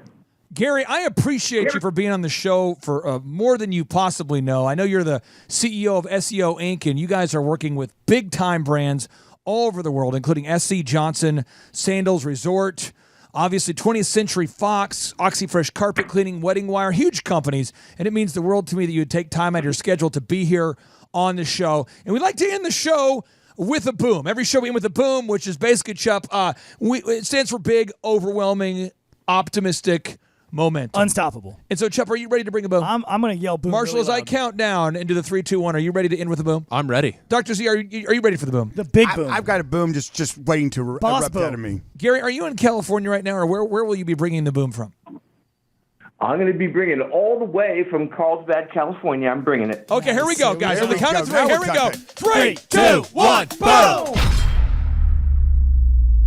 Thrive Nation, now that you know how search engines work, what are you going to do about it? This is your year to thrive. This is your year to schedule time in your actual calendar every single week. Block it off. Put it in your calendar. Block off time to optimize your website or hire somebody to help you. But you simply cannot afford to not be number one on the Google search engine results. Thrive Nation, every single day somebody reaches out to me, literally every single day somebody reaches out to me and they say, I'm in an industry that's saturated. I'm a mortgage provider. I'm an insurance provider. I'm a car salesman. I'm a dentist. I'm a doctor. I'm a lawyer. And they say, how do I stand out in this cluttered world of commerce? How can I reach my ideal and likely buyers? And on today's show, we're interviewing a longtime client that's having remarkable success very quickly. And he provides insurance to anybody watching today's show. He provides insurance to people all over across this great nation. He's a great friend of the program. Brett, welcome onto the Thrivetime Show. How are you, sir? Good, Clay. Thanks for having me. So, Brett, let's start off with the controversial stuff. First off, what's your last name? How do we properly pronounce your last name? Meal, like Happy Meal. Okay, and your website, I want to prove that you're not a hologram. The website is leisureinsurancegroup.com. Right. leisureinsurancegroup.com. For the people watching today's show, what kind of listeners can you help? What states, what kind of products, who can you help? Yeah, we're mainly focused in Oklahoma and Texas. We have some clients right now in Colorado, Arkansas, Tennessee, Missouri, but mainly Oklahoma and Texas is where we're focused right now. So how did you first hear about me? What poor choices did you make that caused you to end up in my office? I have a friend of a friend that said, "Hey, you need to meet my friend Clay," and it's been history ever since. And I think he's a friend of the show. His name's Steve Currington. Now, working with you, so many people, when they think about business growth, they think, oh, we're going to have walk on hot coals, take hours and hours talking about our vision. And really, that's not what I do at all. My goal is to help you grow your business so you and your wife can pursue the vision that you believe God's given you and your wife. I try to keep our meetings to the point, pragmatic, so I'm not wasting your time. Can you talk about the non-length of our meetings? Because I think a lot of times people think when they hire a business coach who's helping them grow, they're going to be stuck in massive long meetings. Talk about kind of the overall flow or the focus of our meetings. Yeah, I mean, it really depends on, how the week before went, which is great because it's all about accountability. So if I've hit all my markers for the week or metrics for the week, sometimes that meeting's a 10 to 15 minute, hey, good job, keep doing it, you're doing great. Sometimes we got to dive a little deeper, and sometimes those meetings go 30 minutes, but the most it's ever taken is 45, I think. And we were kind of dealing with some website issues. So, average time is 20 to 30 and really productive and highly accountable. Now, your growth has been outstanding. I don't want to exaggerate the result. I just was looking at the tracking sheet today, and I don't want to give a wrong number or wrong percentage, but I mean, have you grown double the size you were before you met us? Have you grown 10 times, 1 time, 33 times? How much larger are you now than when you first started with us? Well, the prior company I was with before was a captive group, and in my first 6 months in the brokerage and working with you, I had already sold more in the 6 months than I did in my 2.5 to 3 years with the other company. And just to be clear, when you say captive company, what that means is you're selling insurance for one particular brand. And so you're pitching a specific brand. And now you're free. If people go to Leisure Insurance, if they go to your website right now, if anybody goes to your website, that's leisureinsurancegroup.com, you can now sell a variety of products. Am I getting that correct, sir? Yeah, absolutely. So we have a contract with, several different AM best rated carriers that we find the best rate with the best coverage on the market. And when you with a captive agent, they have one carrier and that they can shop with. And sometimes that's good. Sometimes it's not so good because you can't control rate.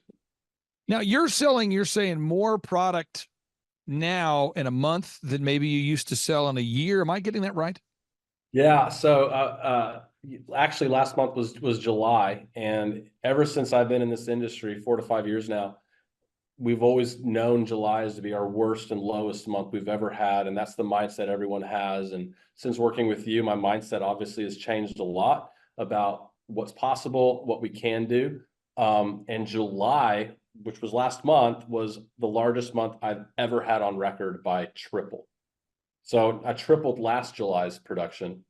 And it was just a real testament to just stay with the process, keep going. And I just had the biggest month in what is traditionally our lowest month. Now, this is big. Whenever you take the sun, for anybody out there who wants to talk about the sun and magnifying glasses, and someone says, I like this. Are we going to talk about burning ants? What you do is you take the sun's rays and you harness them via the magnifying glass, and you focus that magnifying glass on a given area. And if you do it, you can cause something to burn. You can cause a fire. Now, if you don't focus on core tasks until success, you will never create enough heat or enough energy to actually start a fire. And I believe that's a big part of growing a business. And so every single week, and again, there's 14 steps to growing a business. I'm just focusing on one of them during today's testimonial video or success story video. Every week I talk about VISM, video reviews, images, search engine content, more reviews. That represents the entire marketing plan. Video reviews, images, search engine content, more reviews. Can you talk about just the maddening nature of having somebody that literally obsesses on the same thing every week? I mean, I know it produces fruit, but also knowing that it's a simple plan that actually works. Yeah, I mean, just today, I think we spent about 5 minutes of our meeting talking about VISM, and today's main thing was Google reviews. Get more Google reviews. Get more Google reviews. And I'm a believer because there's proof in the pudding. And so whenever you say it, I just know, hey, you're applying pressure to this because we're onto something and we're on a heater and we need to keep going. And so I just trust the process and get more Google reviews. I think we got 10 today. So. Now, your business, again, I just want to be very clear because you're saying you're now selling 3 times more this July than you sold last July. Am I getting that right, sir? Yeah. Yeah, and you're selling more in what, a month than you used to sell in a half a year, or what's a better way to articulate that? I'm just trying to, because again, people listen to this show, they're listening because they want to have real results. How would you best describe the results you've had?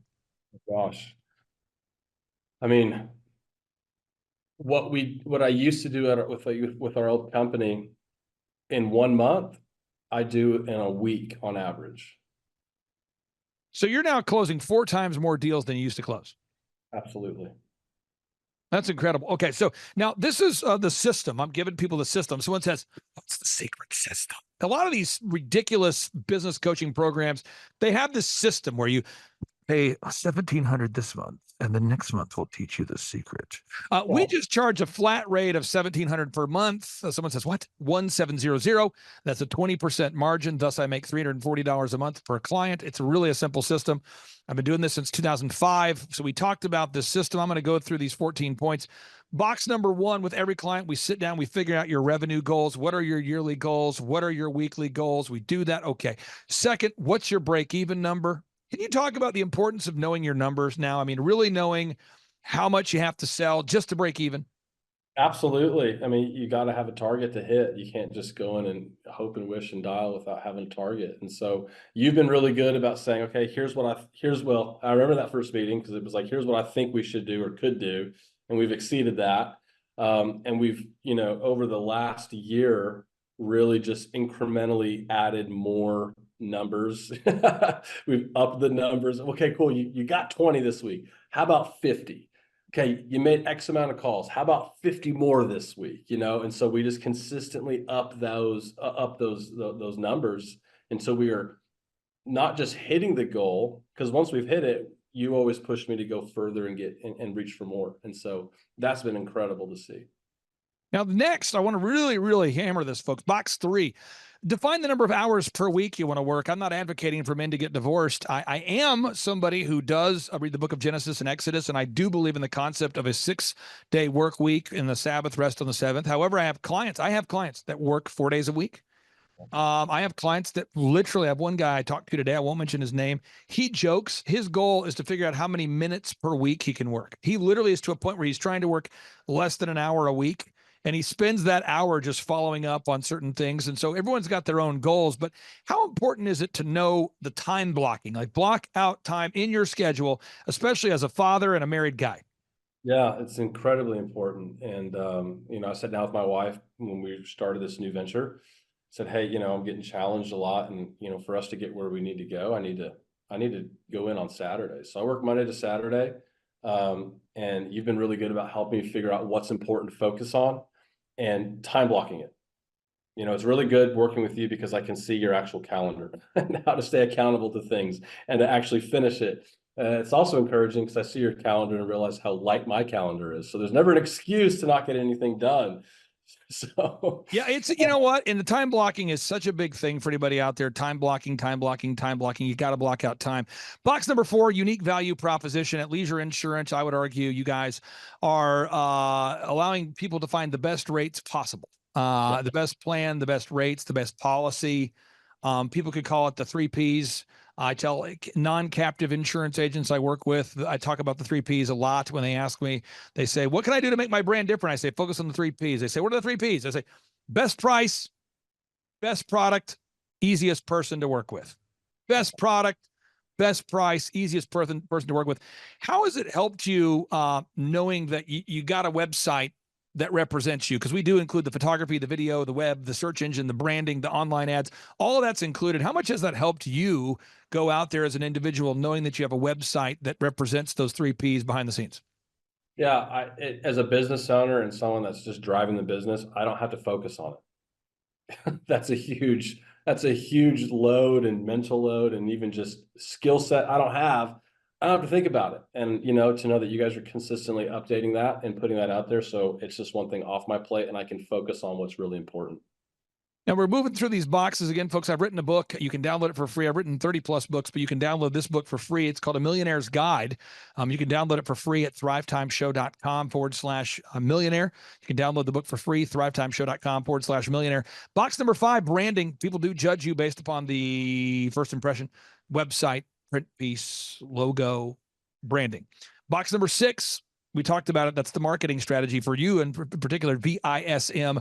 You've got to have a 3-legged marketing stool, a sturdy stool of at least 3 ways that you market in a sustainable way. I do not ask you to do things on a weekly basis that are not scalable. I focus on repetitive systems that work.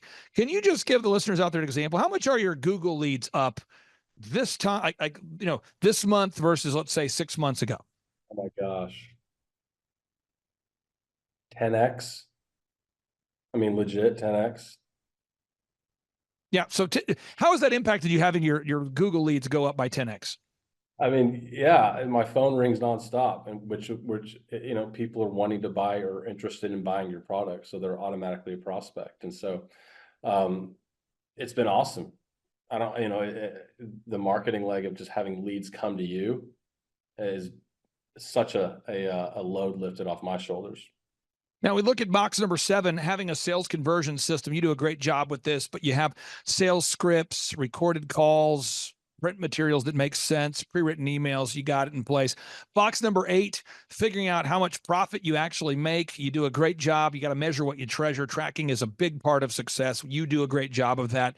Cumulatively, I think we all do a great job of that on your account, keeping track of the numbers that matter. Box number 9, you got to be organized to build an organization. This just in. You've got to be organized to build an organization. You got to create repeatable systems if you want to scale a company. You got to be organized to build an organization. Can you talk about that a little bit, having a team behind the scenes that knows where to find files and organizes your business cards and print pieces in a way where you can actually find your passwords?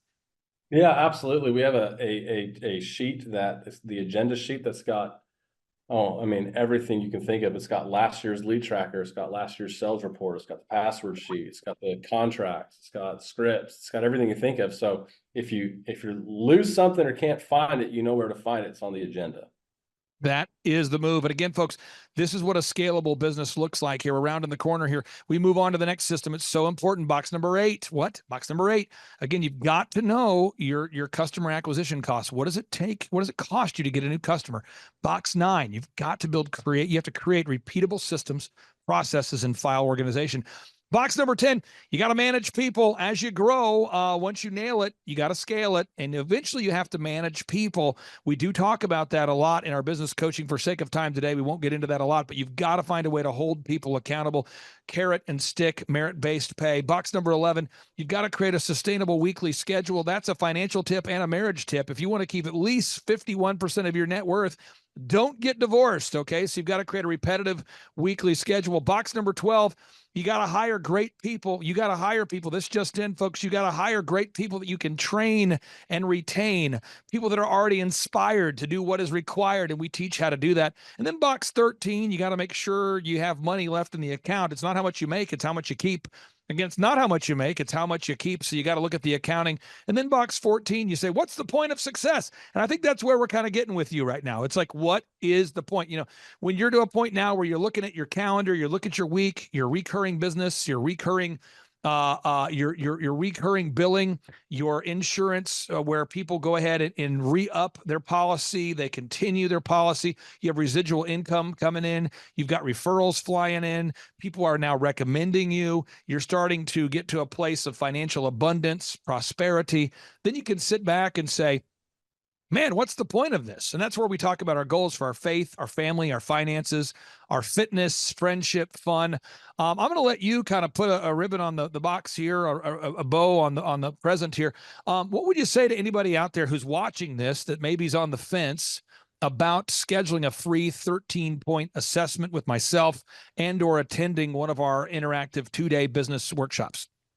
Yeah, if you care about your business, I mean, invest in it, and it's totally worth showing up and at least listening. And if you can stay coachable and stay humble, I promise you it'll work, because it worked for me, and I just know that there's proof in the pudding. Someone from Google. Who's not a good fit? Who's somebody you say, hey, bro, seriously, bro, they only take on 160 clients, bro, save yourself the time. Don't fill out the form who should not be going to thrivetimeshow.com to schedule a free consultation? If you think you know how to do it already, and you're just stuck in your ways and you're not going to work hard, that's who. Okay. And then final question I have here for you. How has the one-on-one business coaching impacted your life? Oh, it's been huge. The accountability is probably the bigger thing. Sitting in a room with you and some other business leaders, knowing that they've walked the same road I have, maybe not the exact same road, but they've been in my shoes, and there's just such encouragement. I always leave my meetings encouraged, believed in, and challenged. And so that's huge, because I want to grow and I want to go to whatever's next for me and take my family there. Folks, another way you can challenge yourself is to try driving your car with 3 wheels. That's a way to challenge yourself. Just rip off one of the tires, drive around with 3 wheels. That's something you could do. Another way you could challenge yourself is you could try to figure out the Rubik's Cube today. You could look at it, you try to figure out how to get it to work. You could go to the mall and stare at one of those paintings or posters where if you look at it long enough, you could eventually see something else. Those are ways you could challenge yourself, but I would recommend you challenge yourself to create time freedom and financial freedom. And also, if you're looking for insurance, and I know you are, I would encourage you to go to the website. I'm going to pull up the website one more time. That website you can go to is leisureinsurancegroup.com, leisureinsurancegroup.com. If you're in Oklahoma and or Texas, leisureinsurancegroup.com. You can go there to compare rates. Brett, thank you so much for your time today, sir. We'll talk to you soon. Thanks, Clay. Bye-bye. My name's Nick Holman. I'm with Holman's Custom Cabinets. I want to tell you about our Dream 100 marketing system that we started with Clay Clark through the coaching program. We've increased our repeat clients, our repeat builders that we work for, and we've got a lot more potential for growth since then. And it's very scalable. And I've taken this young boy that I started this with, an 18-year-old guy who is my Dream 100 marketing guy, who's just making phone calls, taking donuts, taking cookies out to new contractors and clients to try to reach them to making repeat sales with them. And I had a lot of concerns just at first with trying to maybe train somebody to do this. We had a repeatable process, a script for him to call. He's doing that over and over. He calls anywhere from 200 to 300 people a week. It's been over 3,000 calls since the first of the year. And sometimes he's kind of switched over into sales because we had so many sales coming in that he had to help handle those sales and take away from the Dream 100 marketing because of that. We've been doing it about 7 months. It took about 2 to 3 months for us to break even, to hit the break even point. And from the 3 to 6 month mark, 3 to 7 months now, we've got a 300% return on my investment. Now, I'm paying this young man, this 18-year-old boy, a salary and then a 5% commission on these jobs, and he's just literally been killing it. And we've increased our profit by 8%, increased our sales by 10%, and these are repeatable. Most of them are repeatable clients, new contractors that I'm doing repeat business on. Some of them I've sold 4 to 5 jobs to since January when we started this. And it's been a 335.6% return for this campaign. And we've spent about a little over $30,000 and made over $100,000 in gross profits. But just this last week alone, This Dream 100 process, we sold right at $65,000 in sales just from this Dream 100 process, and I can't explain enough how blessed, how much of a blessing it's been, and how well it works. I'd encourage you to start doing it soon. Thanks. All right, Thrive Nation. I know that a lot of you watching this show on a consistent basis or listening to the show have a business or have aspirations to grow a business. And if you're not careful, your business can own you rather than you owning your business. You might find yourself at a place and space where you work all the time and you have no time freedom, although you earn financial freedom. And I know for anybody out there that's never owned a business before, the idea of achieving financial freedom itself may be very exciting. But if you achieve financial freedom and you don't have any time to enjoy that, the question is, what was the point? And so on today's show, we're going to be joined here with an actual thriver, an actual longtime client who's been able to achieve a time freedom to build a sustainable schedule that he loves. And here to share the story is Nick Holman. Nick, welcome on to the Thrivetime Show. How are you, sir? Thank you for having us. Hey, Nick, what's your website for anybody out there who wants to verify you're not a hologram? HolmansCabinets.com, HOLMAN. Okay, HolmansCabinets.com? Yes, sir. And where are you based there, sir? We're in Sparta, Tennessee. We cover the Middle Tennessee area. And how long have you been in that area? We've been here nearly 40 years. My dad started the company when I was just a little kid. Awesome. And so you did your dad kind of mentor you in the ways of cabinetry? He did. I grew up from a little kid doing the business. I didn't plan on doing it, didn't want to, but it ended up that way, and I really enjoy it. The Lord's really blessed me. Now, how did you initially hear about us and what we do in terms of growing businesses?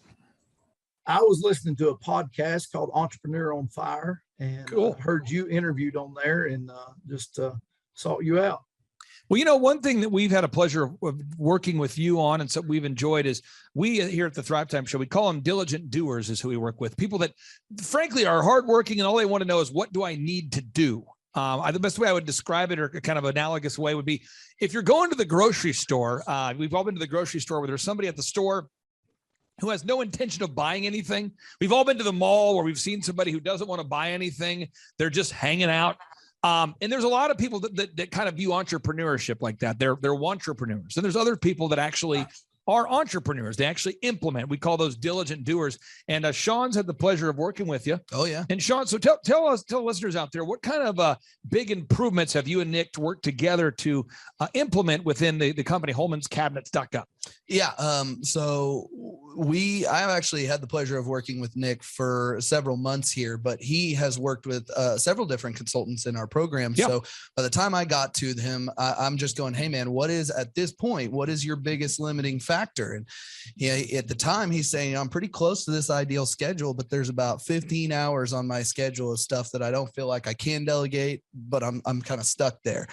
So it's been probably 3 months or so, Nick, that we've been working at trying to get those hours off your schedule. It was more of a high level task that we systemized week by week, working on training employees and refining the system itself. And that's now resulted in Nick having that time back to use for other things. Now, Nick, before we worked with you, how would you describe where the business was at? I was all over the place, very, very busy. I worked about 80 to 90 hours a week, never home, running, doing jobs, working late at night at home with my laptop, drawing cabinet jobs, quoting cabinet jobs, and just really had no free time whatsoever. And so now how would you describe your schedule versus how it was then? A little bit laid back. I've even found myself bored a time or two, and that doesn't last long. I've always can find something to do, but I'm looking at other business ventures, which I'm into different things and excited about that, and have a little bit more time with my family. Of course, I love that free time. I've got 4 children the Lord's blessed me with, and some time to do ministry work that God's allowed me to do. And all of this is because of my Lord and Savior, Jesus Christ. But I just thank him. Thank y'all for the time that I've gotten back to be able to do that. And it just frees up so much time, the time freedom. I don't nearly need it financially, but the time is invaluable. So if you could describe for anybody out there that's listening, what was the process like that we've kind of guided you through? What are some of the improvements that you've made in the business? Well, the first thing y'all did, of course, was the website, and you started encouraging me to get Google reviews. We're the highest rated cabinet shop in the state of Tennessee now. Come on now. And it's just been a blessing to see people call and they say, well, I said, how do you find us? Well, we seen your reviews. They're just unbelievable. The video reviews. And then also me training, I guess the last few months is hiring and training new people. I did not think that I could ever get anyone to replace a lot of what I was doing in measuring and learning all the different options of cabinets, appliances, the different ins and outs on different houses, different ins and outs of different cabinet options, with whether it was custom or prefab or semi-custom, all of those different things. I didn't think I could train anyone, and it's been possible to do that. And now I've got 2 guys that are doing that. It's just really relieved a lot of my time. The hiring, the group interviews, doing that has really been helpful. Delegating and being able to train and writing down a process of how they can go through and learn what I'm doing. And it answers a lot of their questions before they ever have to ask me, with what we've written down, I can't think of the term of it right now, the schedule and how they're to do that. It's just made it so much easier. So let's talk about the branding for a second. When we first started working with you, did you already have a website in place, or did our team have to help you with that? Or we did have a website. We redesigned it and made it much more Google canonical, where Google could read it better. And of course, the reviews and all of that, and y'all are writing on the back of it all the time. And it's been a lot more profitable when people look up our website all over Nashville now, even in that we're almost 2 hours away. Yeah. People call us all the time from Nashville, Brentwood, Franklin, and then even in our areas, it's constant because of our website. And before we started working with you, how many web leads would you get maybe in a given month versus how many are you getting now? I'll look up off the top of my head. I don't know, but I know that I don't know. We're getting on average 8 to 10 a week now. I probably got 1 to 2 a week before. So maybe 4 or 5 times more leads. Yeah. Yes, it's become, I was looking at the tracking sheet before we hopped on here, and it's actually this year, 34% of all of your leads have come from that. So that's a significant amount. Yeah. Now, what we try to do on the Thrivetime show is for anybody out there that goes to thrivetimeshow.com and you click on the testimonials button, no exaggeration. I'm just going to show this here. We have over 2,000 client success stories on video. So if you go back and watch some of these people, you'll go, wow, that was 10 years ago. Wow, that was 5 years ago. Wow, that was 6 years ago. And the reason why we do that is A, it inspires confidence in potential buyers. Somebody watching this show today might go, well, you know what? This seems credible. The second is we want to build the faith of an entrepreneur, not in a religious sense, in a biblical sense, but the faith that they can do it. How has that aspect, the coaching or the mentorship, helped, having somebody that is showing you, hey, this is a proven path. We've done it before. We're going to do it again. We've been coaching clients since before search engine optimization was a big thing. Now we're doing it now that search engine is a big thing. We did it before social media was a big thing. Now that it is a big thing, we're still doing it. How does it help? How has it helped you knowing that you're following a proven path and not moving just off of guesswork? It's been tremendous. Just having a plan. I can follow a plan if that plan's laid out. And you could see that. I could see that with other people. You had another cabinet shop that was doing the same thing, I think, in North or South Carolina you were working with. I seen that, and I thought, I can do this. And then having that same plan from learning from y'all, taking the same thing and being able to teach my guys in much the same way. And they're picking up on it and learning it. And it's teaching one that's teaching another. And it's passing that along. It's been tremendous.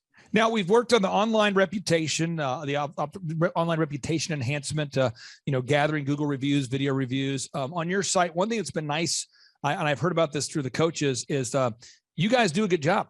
And it turns out that matters. And I hate to say this, but I've worked with a lot of restaurants in the past where when we start, we go in through I have a proven process I take people through. So if somebody schedules a 13-point assessment with me, I hop on the phone call with them, just like I did with you there, Nick.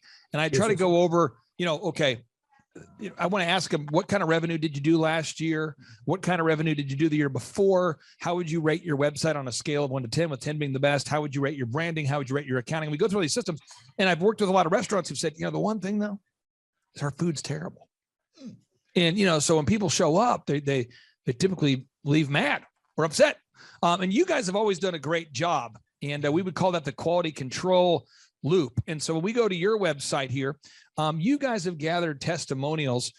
How has having video testimonials from actual clients impacted you? When people call all the time, they say your testimonials are unbelievable. And that helps set us apart from all the other shops that don't have that. And I'm friends with a lot of the other shop owners, and we do 10 times more than most shops around us. Yep. I think it's due to the reviews. It's due to the testimonials. They can look us up and see that we're credible. Some of my workers came on board because of the reviews, and they saw the credibility that we had among other people. And they wanted to be a part of the team because of the great work and the satisfied clients that we have. Now, if we go to the bottom of your website, we do ongoing search engine optimization for you, which is kind of a big task that if we do it right, no one knows we're doing it. It's kind of like pulling the weeds in a garden. I see so many inspired patriots. They say, Clay, I planted a garden. I was so inspired by your wife. Woo! And then I'll see them, a couple months later, and I'll say, how's the garden? They go, don't talk about it. Didn't weed it. Didn't feed it. It's dead. Going with the rock garden, baby. A rock garden. So there's an ongoing pruning that we have to run the online ads for you, manage that. We have to get the search engine going, optimization. Then we have to track what we're doing on a weekly basis and track what we're doing. How has tracking implemented you, just knowing that all these things are happening behind the scenes? Well, you can continually see where you're at and what you need to improve on. And what you're doing well at, and see how it's growing. It's just, I love the numbers. I love to see the numbers and see how you can track that, and it just continues to increase. Or say, hey, I need to work here on this area because we're having some problems in this area, and that helps you to see that and what you need to work on. And that's what Sean's really helped me to do each week, and he points those things out to me. And but it's easy to fix once you know what the issue is. But if you don't know it, you don't know what to do. You don't know what to work on. Now, one thing that blew my mind years ago is I had a chance to interview the NBA Hall of Famer and fellow Christian David Robinson. And David Robinson was jacked. And if you're watching this show and you don't know what I'm talking about, I'm gonna pull up this video here, pull up this photo. He was so jacked. He was so physically fit. And do you remember this? If you Google David Robinson jacked. David Robinson just jacked. I mean, this guy he was huge. And I remember talking to Dave off camera and then some on camera. I'm like, Dave, how did you know, that it was time to retire? Like, how did you know? I mean, it was time to go. When did you know it was time to go ahead and retire? And he said, Clay, I was hitting the weights every day at the peak of my career. I mean, every day. He's like, I'm in the gym, never cheating on my diet, following my diet, always hitting the weights, just those guns. It's the consistency. And it wasn't that he had this super complicated workout program. It's the consistency. And the Bible speaks to this a lot. It's called Proverbs 10:4. For anybody out there that hasn't read the Bible in a while, Proverbs 10:4 says, he who has a slack hand becometh poor, but the hand of the diligent maketh rich. And that's the one thing that I have found over the years that I cannot really train. I can show people, but today I woke up at 3, came into the office about 5:30 today after organizing my day, hopped into our staff meeting at 6, and it's every single day. Can you talk a little bit about the diligence of maybe having a coach, if that has helped you, or as far as, or maybe your dad taught that to you, or just a consistency of putting in the work every day? Yeah, my dad did teach it to me. I wasn't raised in church or anything like that. And literally, my dad worked 7 days a week. We had a cattle farm with about, at one time, 500 head of cattle, the cabinet shop. and we had a tree nursery. So literally Dad worked us 7 days a week. And so I grew up with that diligence and just have brought that into my work life, and I enjoy work. Work is fun. I'm very hyper and energetic, and I'm always doing something. My mind never shuts down, so it's hard to sleep sometimes. And so just being a diligent doer, which is a biblical principle I've carried over into my work life, and even in other businesses, the Lord's truly blessed because of that. But sometimes, that can go the wrong direction too much if you're if you're too busy in the areas you don't need to be in. But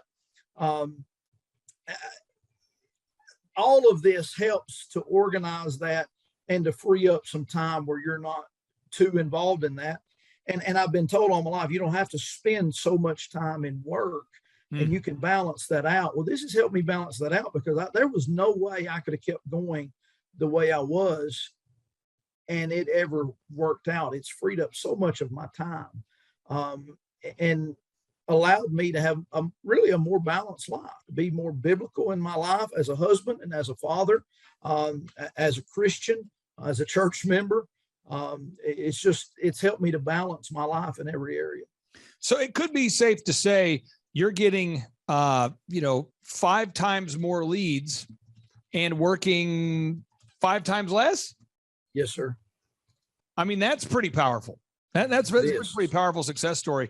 Now, have you guys started documenting all the checklists and systems on the back end of the website yet? Is that something you guys have tackled yet? No, but that's something that's coming right up here. Just getting them all organized on the website for the employees to be able to access those systems. Well, I would just say this, just housekeeping note. When we hop off here, maybe you guys can hop on a call real quick. Okay. I'd love to book a 13-point assessment with you just to touch base on a few things. Because what's happening is a lot of our clients, I'll just give the listeners an example. This would be a Tip Top Canine, and they are a franchise, and they're a client that I've helped to franchise. And I think they have 16 locations open maybe now. I'm probably getting that wrong. Maybe it's 17 now. But they're all over the country. They've got different locations on the Tip Tops. And one of the things that has to happen is as the company begins to grow, it's, we have to come up with a system to organize the systems. To organize all the documents so that everybody can find them. And there's so many core documents they've made over the years. And it's like, we've got to be able to find those quickly. If someone's looking for the system for how to train a German Shepherd, or how to write up an employee, or how to find the core values document, or how to find the goal sheets, or how to find the insurance processes, or the intake checklist, or the boot camp checklist, or the closing progression, or the sales manual. We have all those documents organized in one place, and that really does help. And so we get off, I'd love to book a time. Yeah. So you and I can hop on a call, and we'll talk about kind of phase 2.0 as we take you from time freedom to maybe opening up multiple locations or scaling or whatever it is that you want to do. But thank you for carving out time for us today. And for anybody out there that's listening who's contemplating scheduling a free consultation by going to thrivetimeshow.com/EOFire. That's thrivetimeshow.com/EOFire, or thinking about coming to one of our in-person business workshops. What would you say to them? I would encourage you to do so immediately. It would free up your time and give you more freedom. And I'd encourage them to contact Clay Clark, Sean, Thrivetime Show, and come to one of those business meetings. And I will say this too, housekeeping note, a final note here. Our consulting at $1,700 a month. So everybody out there listening say, what do you guys charge? It's $1,700 a month, 1,700 per month. It's all month to month. And we have business conferences, and we have VIP tickets and general admission tickets, and we make it affordable for everybody. And we have scholarship tickets so everybody can afford to go. Thank you so much for carving out time here. I really do appreciate you. Thank you. And we'll talk to you soon. Take care, brother. Yes, sir. Thanks. Great job. You have questions? America's #1 business coach has answers. It's your Broda from Minnesota. Here's another edition of Ask Clay Anything on the Thrivetime Business Coach Radio Show.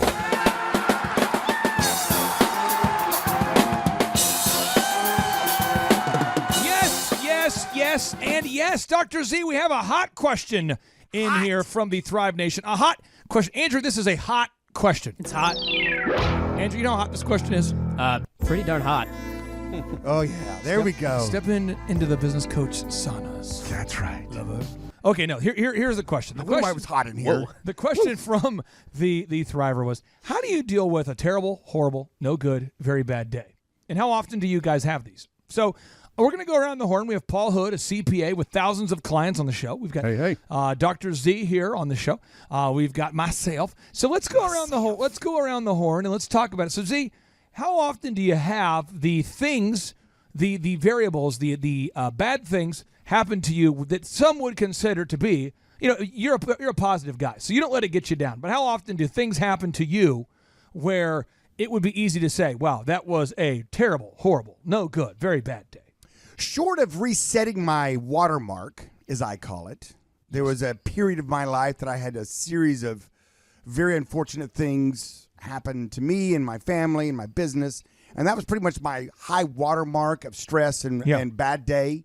So once you kind of reset that watermark pretty high, it was a pretty high one for me that time. Everything else you put in perspective and go, well, compared to that day, it's not so bad. Could be worse. Could be worse. Oh, could be worse, don't you know? Could be worse. In Minnesota, by the way, if you ask anyone how they're doing, you have about a 40% chance that they will respond with, "Oh, it could be worse." Could be worse. No matter what, no matter what's going on, that's about the peak of the optimism. Yeah, exactly. Yeah, it could be worse.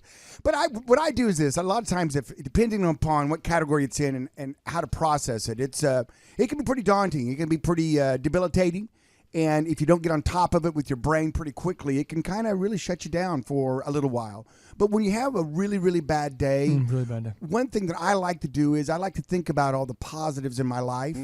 I like to pray also and be thankful for all the positive things in my life. I'll just go through a checklist of all the home runs, all the games won, all those positive memories in your life. You go back home and look at that make some big apple fat pie. head of you, the full-size photo of you, and go, well done. That's the only head I know that's bigger than yours, by the way. It's a big head. The big head thing. I don't think it's that big. What? I mean, my head, do I wear a size 14 hat size? Is that what it is? 14 and 3/4? I thought it was 18 and a half. 18 and a half. Okay, nice. Well, you were like, your hat's loose. You're right.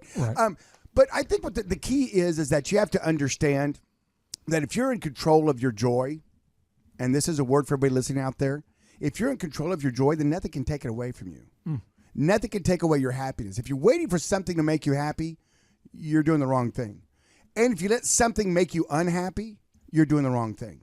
So you need to be in control of your joy. You need to be in control. If it's a bad day, how are you going to fix it? Is there a problem that needs to be fixed? Or is it just a bad day? But if there's a problem that needs to be fixed, then I go into problem-solving mode. Step 1, what do I need to do? Step 2, what do I need to do? Step 3, what do I need to do? Oh, and by the way, I'm really thankful because I've got, 3 healthy children. I'm really thankful that I've got, all these things I'm thankful for. I'd like to get Paul's take on this because, Paul, you manage a team of employees. Yes, sir. And your core team at your 3 offices, how many people approximately are we talking about? Between the 3 offices, that because you have other offices and locations, you're always expanding, but maybe between Bartlesville, Tulsa, Claremore, how many people are we talking about? Well, we have a total of probably about 40 employees, but my key group is probably 12 or so. So let's think about our 12. Let's think about your 12. So you think about your core 12. I'll think about my core 12 for a second. It seems as though there's always something going on in the lives of one of those 12 people, right? Because there's 12 people. There's so many people. There's always something. Now Z, with the team of like 50, there's usually 2 or 3 bad things happening every day between those 50. Unfortunately, and with thousands of customers, there seems to be usually, if you have 1,000 customers that you provide service for a month, if you're awesome, you have like a 1 or 3% complaint rate. So think about that. Elephant in the room, Paul. We have 4,000 members, and Z, if we make a mistake with somebody's hair, even only 2% of the time, that's 80 bona fide complaints a month.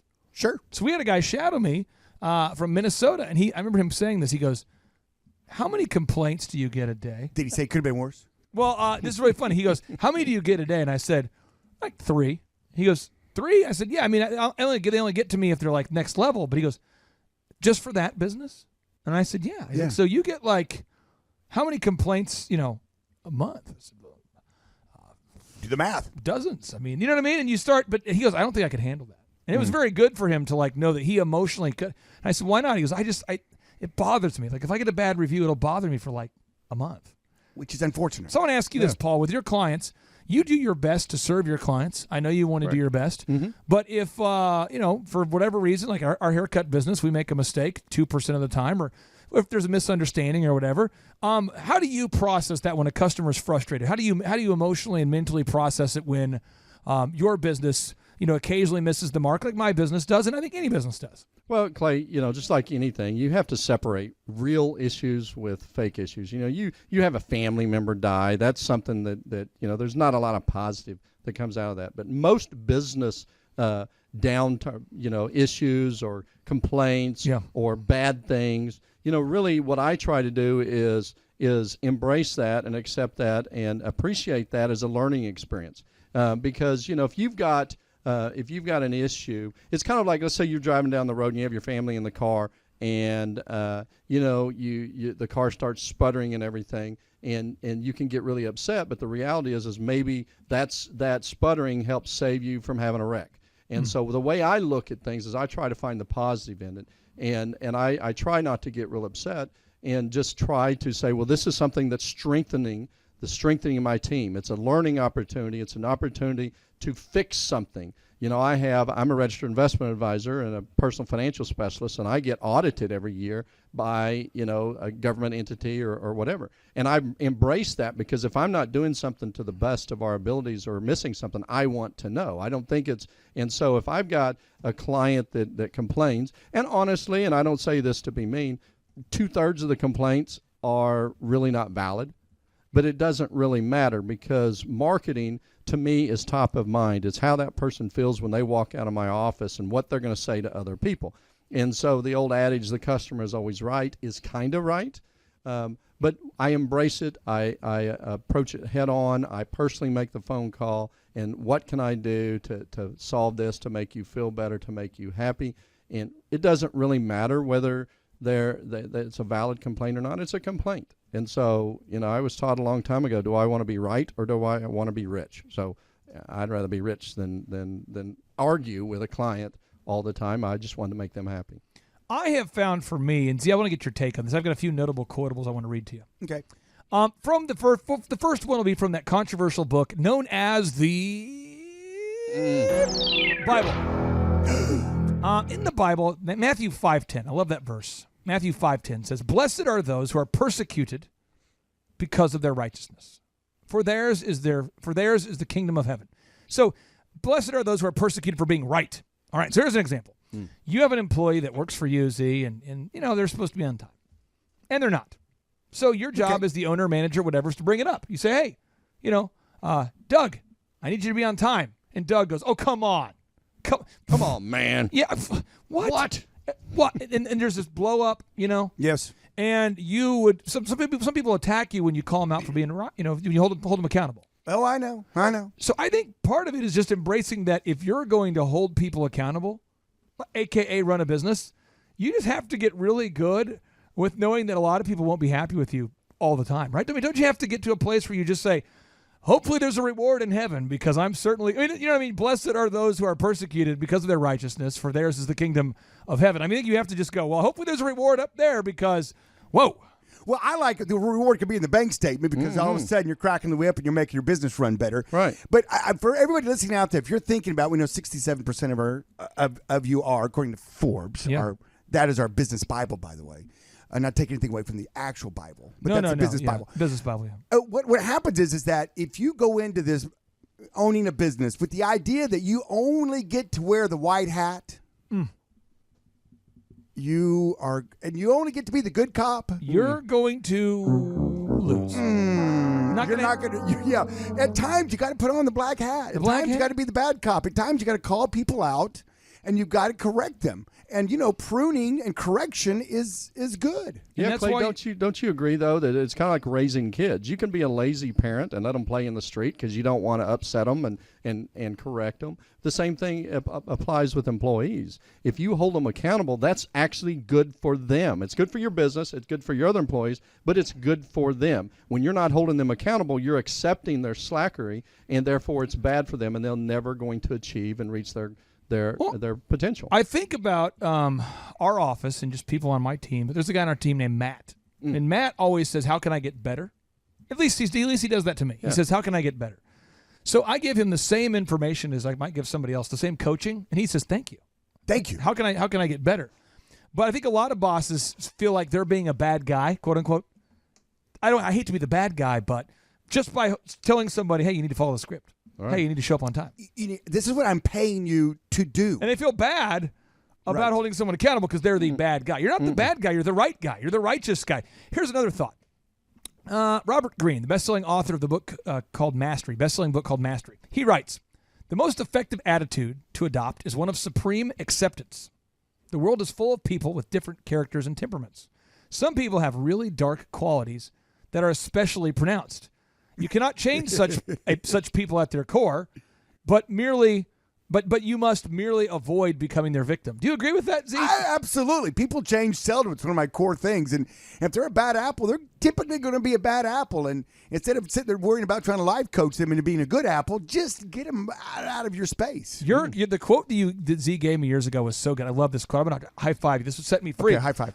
This is a good quote. High five. You said to me, Clay, unless you're a life coach, don't life coach him. And I was going, Whoa. Because that's where I was at for a long time as a young man. I kept trying to fix everybody.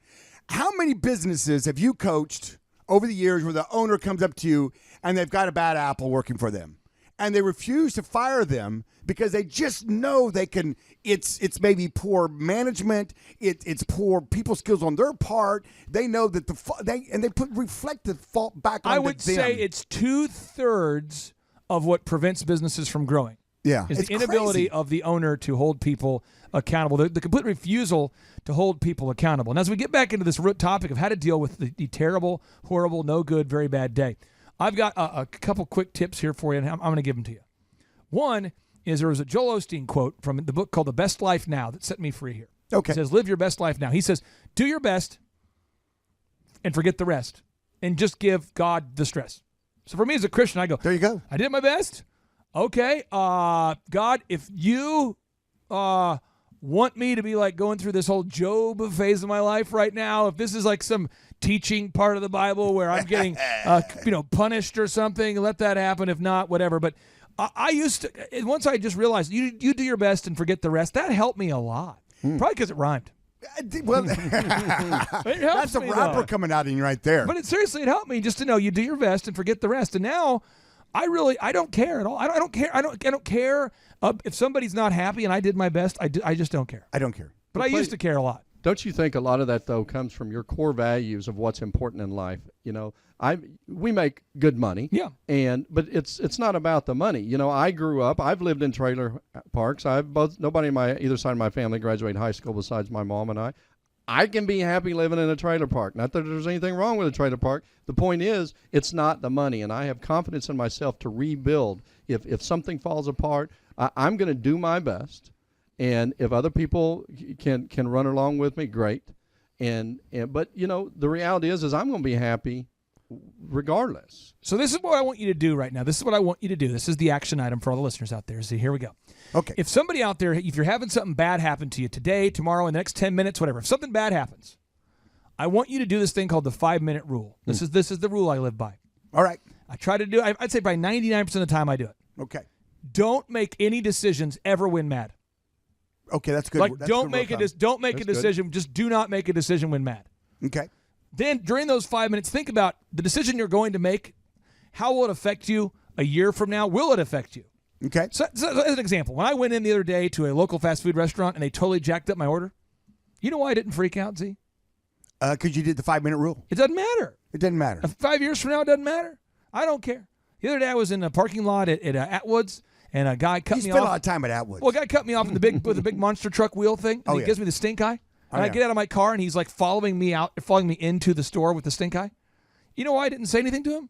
Because it doesn't matter. It's a 5-minute rule. Big monster truck. I'm not gonna make a decision while I'm mad. I don't want to get beat up in the parking lot of Atwood's so that I can right go the give wrongs. me that shovel I was telling you about. So next time you get upset, take 5 minutes. Think about that. If it's a bigger decision, if it's a big purchase, don't go buy things when you're angry. Just don't take big action when you're angry. I promise your life will be better if you have more of a long-term perspective to everything.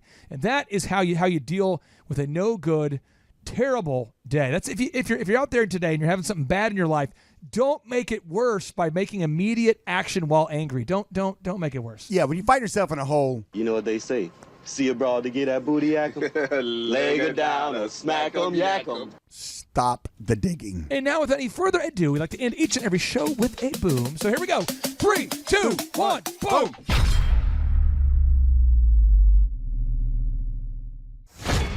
JT, do you know what time it is? 4:10. It's Tebow time in Tulsa, Jerusalem, baby. Tim Tebow is coming to Tulsa, Oklahoma during the month of Christmas, December 5th and 6th, 2024. Tim Tebow is coming to Tulsa, Oklahoma in the 2-day interactive Thrivetime Show Business Growth Workshop. Yes, folks, put it in your calendar. This December, the month of Christmas, December 5th and 6th, Tim Tebow is coming to Tulsa, Oklahoma in the Thrivetime Show 2-day interactive business growth workshop. We've been doing business conferences here since 2005. I've been hosting business conferences since 2005. What year were you born? 1995. Dude, I've been hosting business conferences since you were 10 years old. And a lot of people, have followed Tim Tebow's football career on the field and off the field. And off the field, the guy's been just as successful as he has been on the field. Now, the big question is, JT, how does he do it? Well, they're going to have to come and find out because I don't know. Well, I'm just saying, Tim Tebow is going to teach us how he organizes his day, how he organizes his life, how he's proactive with his faith, his family, his finances. He's going to walk us through his mindset that he brings into the gym, into business. It is going to be a blasty blast in Tulsa, Jerusalem. Folks, I'm telling you, if you want to learn branding, you want to learn marketing, you want to learn search engine optimization, you want to learn social media marketing, that's what we teach at the Thrivetime Show 2-day interactive workshop. If you want to learn accounting, you want to learn sales systems, you want to learn how to build a linear workflow, you want to learn how to franchise your business, that is what we teach at the 2-day interactive Thrivetime Show business workshop. Over the years, we've had the opportunity to feature Michael Levine, the PR consultant of choice for Nike, for Prince, for Michael Jackson. We've had the top PR consultant in the history of the planet has spoken at the Thrivetime Show workshops. We've had Jill Donovan, the founder of RusticCuff.com, a company that creates apparel worn by celebrities all throughout the world. Jill Donovan, the founder of RusticCuff.com, has spoken at the 2-day interactive Thrivetime Show business workshops. We have had the man who's responsible for turning around Harley Davidson, a man by the name of Ken Schmidt. He has spoken at the Thrivetime Show 2-day interactive business workshops. Folks, I'm telling you, these events are going to teach you what you need to know to start and grow a successful business. And the way we price the events, the way we do these events, is you can pay $250 for a ticket or whatever price that you can afford. What? Yes, we've designed these events to be affordable for you, and we want to see you live and in person at the 2-day interactive December 5th and 6th Thrivetime Show Business Workshop. Everything that you need to succeed will be taught at the 2-day interactive Thrivetime Show Business Workshop, December 5th and 6th in Tulsa, Oklahoma. And the way we do these events is we teach for 30 minutes, and then we open it up for a question and answer session so that wonderful people like you can have your questions answered. Yes, we teach for 30 minutes, and then we open it up for a 15-minute question and answer session. It's interactive. It's 2 days. It's in Tulsa, Oklahoma.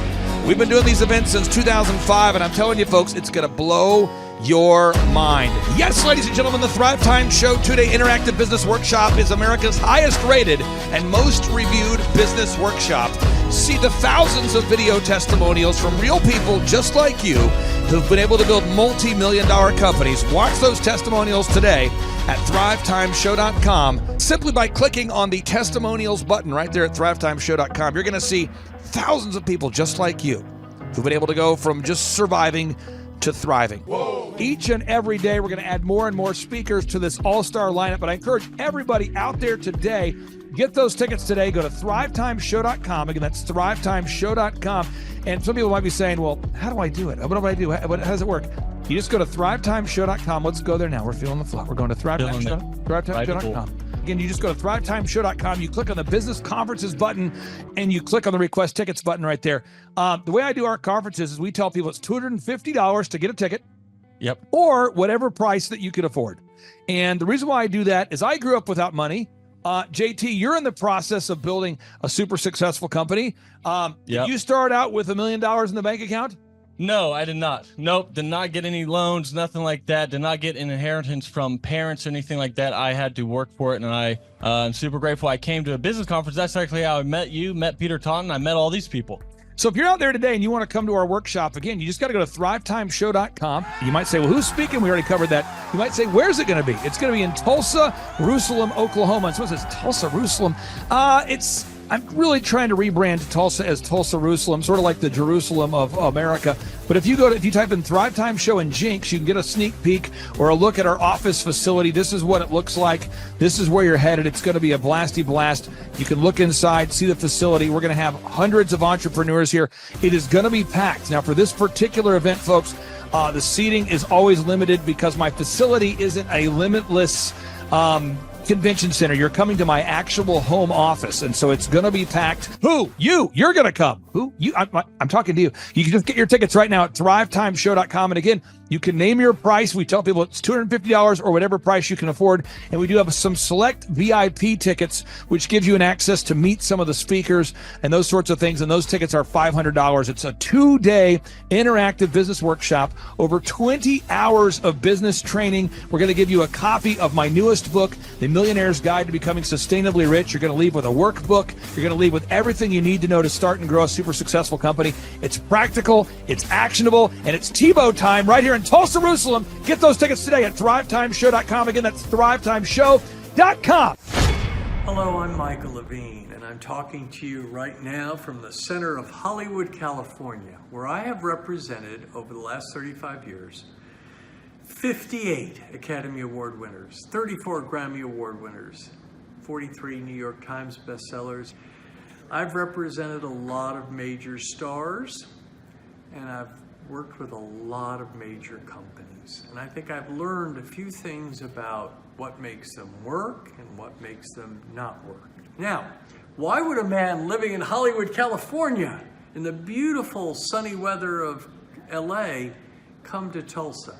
Because last year I did it, and it was damn exciting. Clay Clark has put together an exceptional presentation, really life-changing, and I'm looking forward to seeing you then. I'm Michael Levine. I'll see you in Tulsa. Thrivetime Show 2-day interactive business workshops are the world's highest rated and most reviewed business workshops because we teach you what you need to know to grow. You can learn the proven 13-point business systems that Dr. Zellner and I have used over and over to start and grow successful companies. I mean, we get into the specific steps on what you need to do to optimize your website. We're going to teach you how to fix your conversion rate. We're going to teach you how to do a social media marketing campaign that works. How do you raise capital? How do you get a small business loan? We teach you everything you need to know here during a 2-day, 15-hour workshop. It's all here for you. You work every day in your business, but for 2 days you can escape and work on your business and build these proven systems so now you can have a successful company that will produce both the time freedom and the financial freedom that you deserve. You're going to leave energized, motivated, but you're also going to leave empowered. The reason why I've built these workshops is because as an entrepreneur, I always wish that I had this. And because there wasn't anything like this, I would go to these motivational seminars, no money down, real estate, Ponzi scheme, get motivated seminars, and they would never teach me anything. It was like you went there and you paid for the big chocolate Easter bunny, but inside of it, it was a hollow nothingness. And I wanted the knowledge, and they're like, oh, but we'll teach you the knowledge after our next workshop. And the great thing is we have nothing to upsell. At every workshop, we teach you what you need to know. There's no one in the back of the room trying to sell you some next big get-rich-quick, walk-on-hot coals product. It's literally, we teach you the brass tacks, the specific stuff that you need to know to learn how to start and grow a business. And I encourage you to not believe what I'm saying, but I want you to Google the Z66 auto auction. I want you to Google elephant in the room. Look at Robert Zellner and Associates. Look them up and say, are they successful because they're geniuses, or are they successful because they have a proven system? When you do that research, you will discover that the same systems that we use in our own business can be used in your business. Come to Tulsa, book a ticket, and I guarantee you it's going to be the best business workshop ever, and we'll even give you your money back if you don't love it. We've built this facility for you, and we're excited to see you. And now you may be thinking, what does it actually cost to attend an in-person 2-day interactive Thrivetime Show business workshop? Well, good news. The tickets are $250 or whatever price that you can afford. What? Yes, they're $250 or whatever price you can afford. I grew up without money, and I know what it's like to live without money. So if you're out there today and you want to attend our in-person 2-day interactive business workshop, all you got to do is go to thrivetimeshow.com to request those tickets. And if you can't afford $250, we have scholarship pricing available to make it affordable for you. I learned at the Academy in Kings Point in New York. Acta non verba. Watch what a person does, not what they say. Whoa. Good morning, good morning, good morning. Robert Kiyosaki, the Rich Dad Radio Show. Today I'm broadcasting from Phoenix, Arizona, not Scottsdale, Arizona. They're close, but they're completely different worlds. And we have a special guest today. Definition of intelligence is if you agree with me, you're intelligent. And so this gentleman is very intelligent. I've done this show before also, but very seldom do you find somebody who lines up on all counts. And it's a Mr. Clay Clark. He's a friend of a good friend, Eric Trump. But we're also talking about money, bricks, and how screwed up the world can get in a few and a half hour. So Clay Clark is a very intelligent man, and there's so many ways we could take this thing. But I thought, since you and Eric are close, Trump, what were you saying about what Trump can't, what Donald, who's my age, and I can say or cannot say? First of all, I have to honor you, sir. I want to show you what I did to one of your books here. There's a guy by the name of Jeremy Thorne, who was my boss at the time. I was 19 years old, working at Faith Highway. I had a job at Applebee's, Target, and DirecTV. And he said, "Have you read this book, Rich Dad, Poor Dad?" And I said, "No."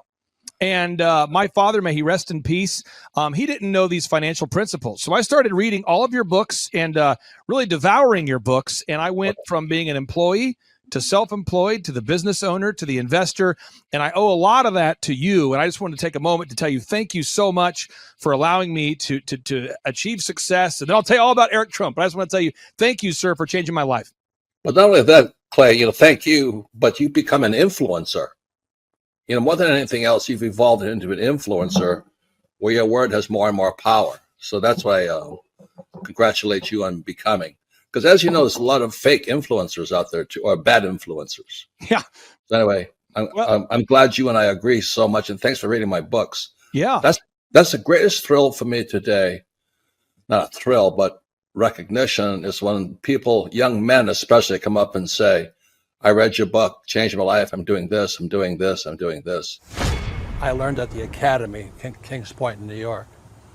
Acta non verba. Watch what a person does, not what they say. Whoa.